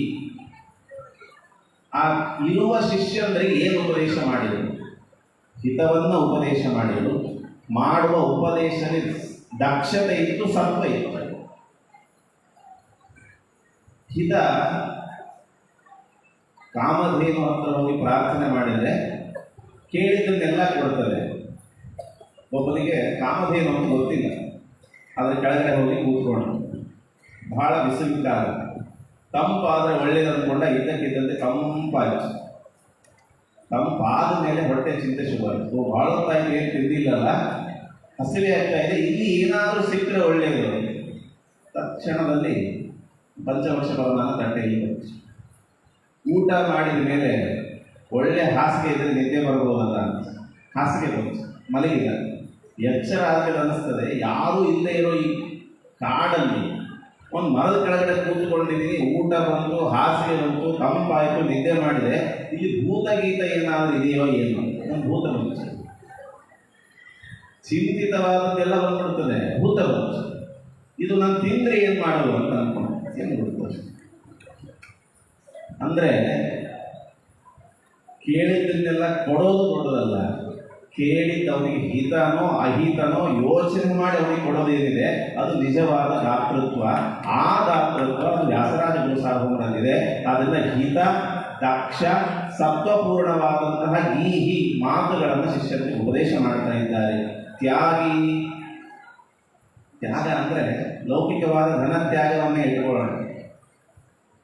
ವಿಜಯನಗರದ ಅರಸ 2 ಬಾರಿ ಅವರಿಗೆ ರತ್ನಾಭಿಷೇಕಗಳನ್ನು ಮಾಡಿದರು. ರತ್ನಾಭಿಷೇಕ ಆದ ಮರುಕ್ಷಣ 2 ಬೊಗಸೆ ತುಂಬ ನವರತ್ನಗಳನ್ನು ಬಂದ ಎಲ್ಲ ವಿದ್ವಾಂಸರಿಗೆ ವೈದಿಕರಿಗೆ ದಾನ ಮಾಡಿ ಆಯಿತು, ರತ್ನಾಭಿಷೇಕ ಈಗ ಸಾರ್ಥಕ ಆಯಿತು. ಒಂದು ಸಾರಿ ಸ್ವಾಮಿ ನಾವು ನಿಮಗೆ ಮಠಕ್ಕೆ ಕೊಡ್ತಾ ಇದ್ದೀವಿ ಸಾರ್ಥಕ ಆಗಲಿ ಅಂತ ಒಂದು ಸಾರಿ ಮಾಡಿದ್ದು, 2ನೇ ಸಾರಿ ಮಾಡಿದ್ರು. 2ನೇ ಸಾರಿನ ಸಂಪೂರ್ಣವಾದ ನವರತ್ನಗಳನ್ನು ಅದು ಚಲಪ್ರತಿಮೆಯಾದ ಭೂಸುರರಾದ ಬ್ರಾಹ್ಮಣರಿಗೆ ಸಲ್ಲಿಸುವಂತೆ ಮಾಡಿದ್ದಾರೆ. ತ್ಯಾಗಿ, ವಿರಾಗಿ, ವೈರಾಗ್ಯ ಇದೆ. ನಮ್ಮಲ್ಲೂ ಅಭಾವ ವೈರಾಗ್ಯ ಬೇಕಾದಷ್ಟು ಇರ್ತದೆ, ಭಾವ ವೈರಾಗ್ಯ ಅವರಲ್ಲಿ ನಾವು ಕಾಣ್ತೇವೆ. ವಿಷಯೇಶು ಭೋಗಿ, ನೋಡಿ ಸ್ವಲ್ಪ ಕಿರಿಕಿರಿ ಆಗಂಗಿದೆ. ವಿಷಯ ಪದಾರ್ಥಗಳಲ್ಲಿ ಇವು ವಿರಾಗಿ ಅಂತ ಅರ್ಥ ಮಾಡಬೇಕು. ಭೋಗಿ ಅಂತ ಹೇಗೆ ಹೇಳ್ತೀರಿ ಅಂದರೆ ಮುಕ್ತವು ಭೋಗಿ ಅಂತ ಅನ್ಬೇಕು. ಮುಕ್ತಿಯಲ್ಲಿ ಭೋಗ ಮಾಡಲ್ಲ ಅನ್ನಲಿಕ್ಕಿಲ್ಲ. ಮುಕ್ತಿಯಲ್ಲಿ ಸಿಗುವ ಆನಂದಾದಿಗಳು ಸ್ವರೂಪದ್ದಾದ್ದರಿಂದ ಅದನ್ನು ನಾವು ಸ್ವೀಕಾರ ಮಾಡಲೇಬೇಕು. ಪರಮಾತ್ಮನ ಅನುಗ್ರಹ ಆಗಿ ಅವರು ರಾಯ ಅವತಾರ ಮುಗಿಸಿ ಕೊನೆಗೆ ಯಾವಾಗ ಬ್ರಹ್ಮದೇವರ ಉಪದೇಶ ಆಗಿ ಮುಕ್ತಿಗೆ ಹೋಗ್ತಾರೋ ಆವಾಗ ವಿರಕ್ತಿಯನ್ನು ತೋರಿಸಲಿಕ್ಕಿಲ್ಲ. ಆವಾಗ ಸ್ವರೂಪದ ಆನಂದಾದಿಗಳನ್ನು ಸುಖಗಳನ್ನು ಅನುಭವಿಸಲೇಬೇಕಾದ್ರಿಂದ ಮುಕ್ತವು ಭೋಗಿ ವಿಷಯೇಶು ವಿರಾಗಿ ಅಂತ ಅರ್ಥ ಮಾಡಿ ಸದಾ ಗೀತ ಸುರೇಂದ್ರ ಸಂಗೀ ನಿರಂತರವಾಗಿ ಪರಮಾತ್ಮನ ಸ್ತೋತ್ರ ಮಾಡ್ತಾ ಇರೋದು. ಲಕ್ಷ್ಮೀಶ ಪಾದಾಂಬುಜ ಮಂತ್ರಭಂಗ ಸದಾ ದಶ ಪ್ರಜ್ಞಾಯ ಪ್ರಸಂಗ ಅದ್ವೈತವಾದೇ ಕೃತ ಮೂಲಭಂಗ ಮಹಾವ್ರತೀಶೋ ವಿಷಯೇಶ್ವಸಂಗ. ಇಲ್ಲಿ ಹಿಂದಿದ್ದಕ್ಕಿದಕ್ಕೆ ಅನ್ವಯ ವಿಷಯೇಶು ಅಸಂಗ. ಅದರಿಂದ ವಿಷಯೇಶು ಭೋಗಿ ಅಲ್ಲ, ಮುಕ್ತವು ಭೋಗಿ ಅಂತ ಇಟ್ಟುಕೊಳ್ಬೇಕು. ಪರಮಾತ್ಮನ ಪಾದ ಅದೊಂದು ಕಮಲ ಅಂತ ಇಟ್ಟುಕೊಂಡ್ರೆ ಆ ಕಮಲದ ಮಕರಂದವನ್ನು ಆಸ್ವಾದನೆ ಮಾಡುವಲ್ಲಿ ದುಂಬಿ ಅಂತಿರೋರು ವ್ಯಾಸರಾಜ ಗುರುಸಾರ್ವಭೌಮ. ನಾವು ದುಂಬಿಗಳೇ, ವ್ಯಾಸರಾಜರು ದುಂಬಿಗಳೇ, ಸ್ವಲ್ಪ ವ್ಯತ್ಯಾಸ ಇದೆ. ಒಂದು ದುಂಬಿ ಕಮಲದ ದಂಟನ್ನು ಹುಡುಕಿಕೊಂಡು ಹೋಗಿ ಅರಳಿದ ಕಮಲದ ಮಕರಂದ ಹೀರಲಿಕ್ಕೆ ಆರಂಭ ಮಾಡಿತು. ಹೀರ್ತಾ ಆಕಾಶ ನೋಡಿದೆ, ಸೂರ್ಯ ಎಲ್ಲಿದ್ದಾನೆ, ನೆತ್ತಿ ಮೇಲೆ ಬಂದಿದ್ದ. ಇನ್ನೂ ಮಧ್ಯಾಹ್ನ ಆಗಿದೆ, ಸಾಯಂಕಾಲದವರೆಗೂ ಟೈಮ್ ಇದೆ. ಸ್ವಲ್ಪ ನೋಡ್ತು, ಸೂರ್ಯ ಸ್ವಲ್ಪ ಬಾಗಿದ್ದ, ಇನ್ನೂ ಬಾಗಿಲನಷ್ಟೇ, ಮುಳುಗಿಲ್ಲ. ಕ್ರಮೇಣ ಎಷ್ಟು ಆಸಕ್ತ ಆಯಿತು ಅಂದರೆ ಸೂರ್ಯ ಬಾಗಿದ್ದಲ್ಲ, ಸೂರ್ಯ ಮುಳುಗಿದ್ದು ಗೊತ್ತಾಗಿದೆ. ಕೊನೆಗೆ ಕಮಲ ಸೂರ್ಯ ಮುಳುಗಿದ ತಕ್ಷಣ ಮುಗಿದುಕೊಳ್ಳುತ್ತೆ. ಕಮಲ ಮುದುಡಿದಾಗ ಕತ್ಲಾಗಿದ್ದು ನೋಡಿ ತಲೆ ಎತ್ತಿ ನೋಡಿದರೆ ಎಲ್ಲ ಭಾಗಗಳು ಮುಚ್ಕೊಂಡಾಗಿದೆ. ಅವಾಗ ವಿಚಾರ ಮಾಡಿದ ದುಂಬಿ, ರಾತ್ರಿರ್ಗಮಿಷ್ಯತಿ ಭವಿಷ್ಯತಿ ಸುಪ್ರಭಾತಂ ಭಾಸ್ವಾ ಉದೇಶ್ಯತಿ ಹಸಿಷ್ಯತಿ ಪಂಕಜಶ್ರೀ. ರಾತ್ರಿ ಗಮಿಷ್ಯತಿ, ಎಷ್ಟೊತ್ತಿದೆ? ಈಗ 6 ಗಂಟೆ ಆಗಿದೆ. ಬೆಳಗ್ಗೆ 6 ಆದರೆ ಮತ್ತೆ ಪುನಃ ಸೂರ್ಯ ಉದಿಸ್ತಾನೆ. ರಾತ್ರಿ ಗಮಿಷ್ಯತಿ ಭವಿಷ್ಯತಿ ಸುಪ್ರಭಾತಂ ಭಾಸ್ವಾ ಉದೇಶ್ಯತಿ, ಸೂರ್ಯ ಉದಯ ಆಗ್ತಾನೆ. ಹಸಿಷ್ಯತಿ ಪಂಕಜಶ್ರೀ, ಕಮಲ ಅರಳುತ್ತದೆ ಅಂತ ನಾನು ಅವಾಗ ಹೊರಗೆ ಹೋಗ್ಬೋದು. 12 ತಾಸು ಮಕರಂದವನ್ನು ಹೀರಿಬಿಡೋಣ ಅಂತ ವಿಚಾರ. ಈಗಾಗಲೇ 12 ತಾಸು ಹೀರಿದೆ, ಸಾಕಾಗಿಲ್ಲ, ಅಲಂಭಾವ ಇಲ್ಲ, ಇನ್ನೂ ಹೀರಬೇಕು ಅಂತ ಪ್ರಯತ್ನ ಮಾಡ್ತಾ ಇರಬೇಕಾದ್ರೆ ಇತ್ತಂ ವಿಚಿಂತಯತಿ ಕೋಶಗತೆ ದ್ವಿರೇಫೆ ಹಂತ ಹಂತ ನಳಿನಿ ಗಜ ಉಜ್ಜಹಾರ. ಆ ಸರೋವರದ ಮಧ್ಯದಲ್ಲಿರೋ ಕಮಲದ ದಳವನ್ನ ನೀರು ಕುಡಿಲಿಕ್ಕೆ ಬಂದ ಆನೆ ದಂಡ ಕಿತ್ತಿ ದಡಕ್ಕೆ ಬಿಸಾಕಿತು. ಅಂದ್ರೆ ಇಲ್ಲಿ ಎಂದೂ ಎಷ್ಟು ಬಾರಿ ಸೂರ್ಯ ಉದಯ ಆದರೂ ಆ ಕಮಲ ಅರಳಲಿಕ್ಕೆ ಸಾಧ್ಯ ಇಲ್ಲ. ಯಾಕೆಂದ್ರೆ ಕಮಲದ ಪ್ರಾಣವೇ ಹೋಗಾಯಿತು, ಮೂಲದಿಂದ ಬೇರೆ ಆಯಿತು. ಹಾಗೆ ನಾವು ದುಂಬಿಗಳೇ, ನಾವು ರಸದ ಲವಲೇಶ ಇಲ್ಲದ ಸಂಸಾರದಲ್ಲಿ ರಸದ ಭ್ರಮೆಯಿಂದ ಪಾನ ಮಾಡಲಿಕ್ಕೆ ಕೂತ್ಕೊಂಡಿದ್ದೀವಿ. ಆದರೆ ನಮಗೆ ಎಚ್ಚರ ಇಲ್ಲ. ಆವಾಗ ಎಚ್ಚರ ಆಗ್ತದೆ. ಎಷ್ಟು? 60 ವರ್ಷ ಅಂತೆ, 50 ವರ್ಷ ಅಂತೆ, 70 ವರ್ಷ ಅಂತೆ. ಆವಾಗ ಎಚ್ಚರ ಆದರೆ ಕ್ಷಣಿಕ ಅಷ್ಟೇ. ಮತ್ತೆ ಶಾಂತಿ ಆದಾಗಲೇ ವಿಚಾರ ಬರ್ತದೆ, ಯಾರ್ಯಾರು ಏನೇನು ಉಡುಗೊರೆ ಕೊಡ್ತಾರೆ ಅವ್ರನ್ನೇ ಕಾರ್ಯಕ್ರಮ ನಾವೇನು ಕೊಡೋಣ ಅಂತ. ಈ ರೀತಿ ವಿಚಾರ ಬಂದು ಮತ್ತೆ ಬಗ್ಗಿದ್ರೆ ಕಮಲ ಮುಗಿದೋವರೆಗೂ ನಮ್ಗೆ ಎಚ್ಚರ ಇಲ್ಲ. ಅಂದ್ರೆ ಮರಣದ ಸೂಚನೆಗಳು ಬರೋವರೆಗೆ ಎಚ್ಚರ ಇಲ್ಲ. ಸೂಚನೆ ಬಂದಾಗಲೂ ನಮಗೇನಿರ್ತದೆ? ಪರಿಹಾರ ಮಾಡ್ಕೊಂಡ್ರಾಯ್ತು, ಇದೇ ರೋಗ ಅಲ್ಲ, ಇನ್ನೊಬ್ಬ ಡಾಕ್ಟರ್ ಇದ್ದಾರೆ, ಅವರೊಬ್ಬರಿದ್ದಾರೆ, ಇವರೊಬ್ಬರಿದ್ದಾರೆ. ಪ್ರಾಣ ಕಿತ್ತಿ ಹಾಕಿದರೆ, ಪ್ರಾಣದೇವರು ಹೊರಗಡೆ ಹೋದರೆ ಇನ್ನೆಂದಿಗೂ ಈ ದೇಹ ಸಿಗಲಿಕ್ಕೆ ಸಾಧ್ಯ ಇಲ್ಲ. ಇದು ನಮ್ಮಂತಹ ಅರಸದಲ್ಲಿ ರಸಭ್ರಮೆಯಿಂದ ಪಾನದಲ್ಲಿ ಸಕ್ತರಾದಂತಹ ದುಂಬಿಗಳ ಕಥೆ ಆದರೆ ವ್ಯಾಸರಾಜರು ದುಂಬಿಗಳಲ್ಲಿ ರಾಜ. ಯಾಕೆ? ಲಕ್ಷ್ಮೀಶ ಪಾದ ಅಂಬುಜ ಮತ್ತ ಭೃಂಗ. ಪರಮಾತ್ಮನ ಪಾದವೇ ಕಮಲ ಅವರಿಗೆ. ಆ ಪಾದ ಕಮಲದಲ್ಲಿ ನಿರಂತರ ಆಸಕ್ತವಾದ ದುಂಬಿ ಅಂದರೆ ಅದು ವಾಯುದೇವರು. ವಾಯುದೇವರ ವಿಶೇಷ ಆವೇಶವುಳ್ಳ ಪ್ರಹ್ಲಾದಸ್ಯಾವತಾರೋಸೌ ಅಹೀಶಾನುಪ್ರವೇಶಿವಾನ್ ತೇನ ತತ್ಸೇವಿನಾಂ ನೃಣಾಂ ಸರ್ವಮೇತದ್ ಭವೇತ್ ಧ್ರುವಂ ನಮೋ ವ್ಯಾಸ ಮುನೀಂದ್ರಾಯ ಭಕ್ತಾಭೀಷ್ಟಪ್ರದಾಯಿನೇ ನಮತಾಂ ಕಲ್ಪತರವೇ ಅಂತ. ಆದ್ದರಿಂದ ಪ್ರಹ್ಲಾದರಾಜರಲ್ಲಿ ನಮಗೆ ಬರೀ ಭಕ್ತಿ ಈ ಕ್ಷಣ ಬರ್ತದೆ ಹೋಗ್ತದೆ. ಭೀಮಸೇನ ದೇವರು ಬಲರಾಮನ ಹತ್ರ ಯುದ್ಧ ಅಭ್ಯಾಸ ಮಾಡ್ತಾರೆ. ಇದ್ದಕ್ಕಿದ್ದಂತೆ ಗದ ಕೆಳಗಿಟ್ಟುಬಿಟ್ಟು ನಮಸ್ಕಾರ ಮಾಡ್ತಾರೆ. ಯಾರೋ ಕೇಳಿದ್ರು, ಒಮ್ಮೆ ಅಭ್ಯಾಸ ಮಾಡ್ತೀವಿ, ಗದ ಎತ್ತಿ, ಇದ್ದಕ್ಕಿದ್ದಂತೆ ಗದ ಕೆಳಗಿಡ್ತಿ, ನಮಸ್ಕಾರ ಮಾಡ್ತೀವಿ, ಏನ್ ಕತೆ ನಿಂದು? ಇಲ್ಲ, ಪರಮಾತ್ಮನ ಶುಕ್ಲಕೇಶದ ಆವೇಶ ಆವಾಗ ಆಗ್ತಿರ್ತದೆ. ಶೇಷ ಇದ್ದಾಗ ಗದೆ ಹಿಡಿದು ಅಭ್ಯಾಸ ಮಾಡ್ತೀನಿ. ಯಾವಾಗ ಶುಕ್ಲಕೇಶದ ಆವೇಶ ಆಗ್ತದೆ, ಪರಮಾತ್ಮ ಬಂದ ಗದ ಕೆಳಗಿಟ್ಟು ನಮಸ್ಕಾರ ಮಾಡ್ತೀನಿ. ಇದು ಶುದ್ಧೇ ಭಾಗವತೆ ಧರ್ಮೇ ನಿರತೋ ಯದ್ರುಕೋದರ. ಅಂದ್ರೆ ಯಾವಾಗ ಬಲರಾಮನಲ್ಲಿ ಆವೇಶ ಆಗ್ತದೆ, ಯಾವಾಗ ಆಗಲ್ಲ ಅನ್ನೋ ಎಚ್ಚರಿಕೆ, ಅಷ್ಟು ತೀಕ್ಷ್ಣ ಬುದ್ಧಿ ಅದು ಭೀಮಸೇನ ದೇವರಿಗಿದ್ರೆ, ಅದೇ ಭೀಮಸೇನ ದೇವರ ಒಂದು ಅಂಶ ಅದು ಪ್ರಹ್ಲಾದರಾಜರಲ್ಲಿದೆ. ವಾಯುನಾಥ ಸಮಾವಿಷ್ಟ ಪ್ರಹ್ಲಾದೋ ನಿತ್ಯ ಭಕ್ತಿಮಾನ್ ಮಹಾಬಲ ಸಂಬಂಧಿತ. ನಿತ್ಯ ಭಕ್ತಿಮಾನ್ ಅಂತ ಆಚಾರ್ಯ ತಾತ್ಪರ್ಯದಲ್ಲಿ ಹೇಳಿದ್ದಾರೆ. ಇವತ್ತು ಅನೇಕರು ರಾಯರಷ್ಟೇ ಏನು, ವ್ಯಾಸರಾಯರಷ್ಟೇ ಏನು, ನಮ್ಮಲ್ಲೂ ಗುರುಗಳಿದ್ದಾರೆ, ಬೇಕಾದಷ್ಟು ಗುರುಗಳಿದ್ದು ಎಲ್ಲ ಗುರುಗಳಿಗೂ ನಮಸ್ಕಾರ. ಆದರೆ ತಾತ್ಪರ್ಯ ನಿರ್ಣಯೋಕ್ತವಾದ ಆಚಾರ್ಯ ಸಮ್ಮತವಾದ ನಿರಂತರ ವಾಯುದೇವರ ಆವೇಶ ಬೇರೆ ಯಾವ ಗುರುಗಳಲ್ಲೂ ಇಲ್ಲ. ಅದು ಪ್ರಹ್ಲಾದರಾಜರಲ್ಲೇ ಇದೆ, ಅವರ ಅವತಾರಗಳಲ್ಲೇ ಇದೆ. ಆದ್ದರಿಂದ ಬೇರೆಯವರಿಗೆ ಭಕ್ತಿ ಬಂದು ಹೋಗ್ಬೋದು. ಬಲರಾಮನಿಗೆ ಆವೇಶ ಬಂದು ಹೋದಂತೆ, ಪರಮಾತ್ಮನ ಆವೇಶ. ನಮ್ಮಲ್ಲಿ ಭಕ್ತಿ ಬಂದು ಹೋಗುವುದಾದರೆ ನಿತ್ಯ ಭಕ್ತಿ ಮಾನ್ ಪ್ರಹ್ಲಾದರಾಜರಲ್ಲಿ, ವ್ಯಾಸರಾಯರಲ್ಲಿ, ರಾಯರಲ್ಲಿ ಎಂದೆಂದಿಗೂ ಕುಂದದ ಭಕ್ತಿ ಅದು ನಿರಂತರವಾಗಿದೆ. ಆದ್ದರಿಂದ ಮತ್ತಭೃಂಗ ನಿರಂತರವಾಗಿ ಪರಮಾತ್ಮ ಪಾದದ ಮಕರಂದವನ್ನ ಆಸ್ವಾದನೆ ಮಾಡ್ತಿದ್ದಾರೆ.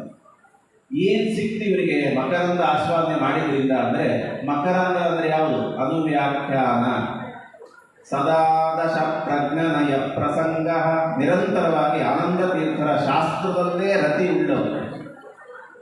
ಹೇಗೆ ಟೈಮ್ ಮ್ಯಾನೇಜ್ ಮಾಡ್ತಿದ್ರು ಗೊತ್ತಿಲ್ಲ ವ್ಯಾಸರಾಜರು. ವರ್ಷ ಒಂದರಲ್ಲಿ 732 ಪ್ರಾಣದೇವರ ಪ್ರತಿಷ್ಠಾಪನೆ ಮಾಡಿ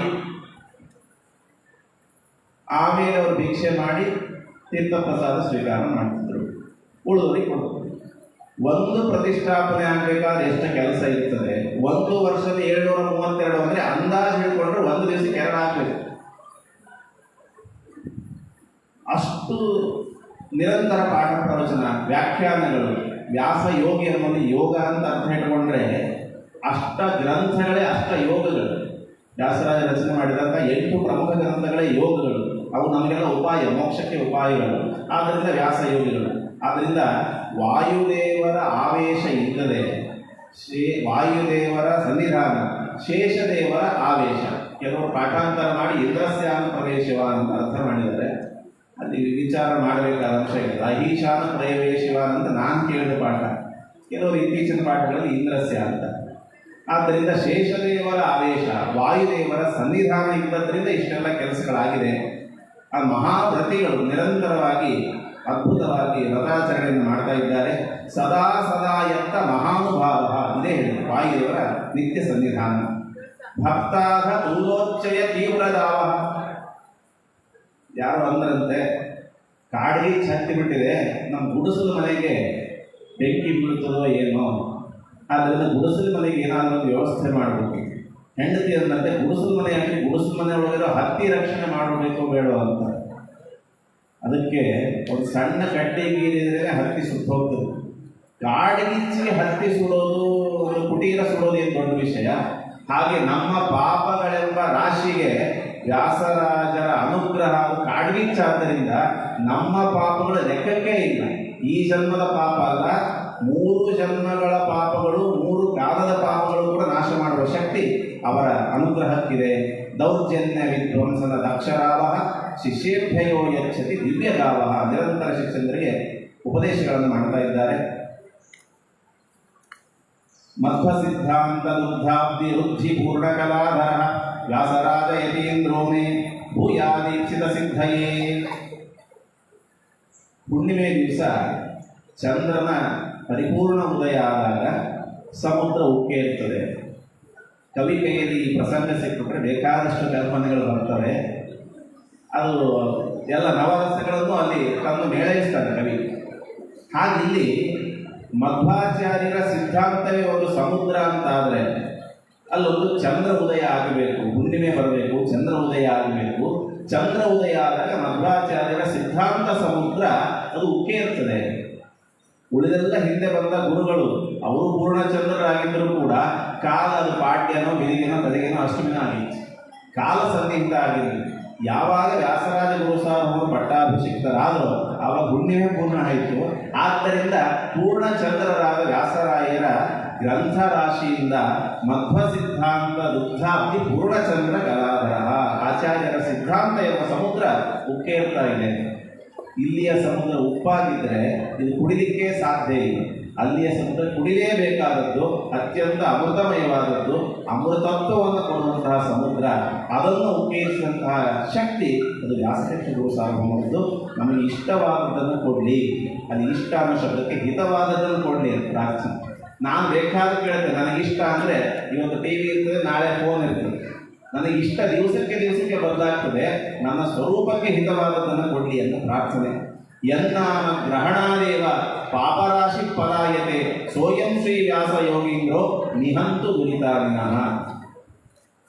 ನಮ್ಮ ಭಾಗ್ಯ ಎಂಥದ್ದು ಅಂದರೆ ಮುನಿತ್ರಯರ ಪರಂಪರೆಯಲ್ಲಿ ಬಂದ ಭಾಗ್ಯ ನಮಗೆ. ಆಚಾರ್ಯರ, ಟೀಕಾರಾಯರ, ವ್ಯಾಸರಾಯರೇ ರಾಯರಾಗಿರೋದ್ರಿಂದ ಅವರ ಪರಂಪರೆಯಲ್ಲೇ ಬಂದು ಅವರ ಅನ್ನವನ್ನೇ ಉಂಡು ಅವರನ್ನು ಸ್ತೋತ್ರ ಮಾಡುವ ಭಾಗ್ಯ ನಮಗೆ ಬಂದಿದೆ. ಅಂದರೆ ಇದು ಒಂದು ಜನ್ಮದ ಪುಣ್ಯವಲ್ಲ, ಜನ್ಮ ಜನ್ಮಾಂತರಗಳ ಪುಣ್ಯ ಘನೀಭವಿಸಿ ಈ ಭಾಗ್ಯ ನಮಗೆ ಸಿಕ್ಕಿದೆ.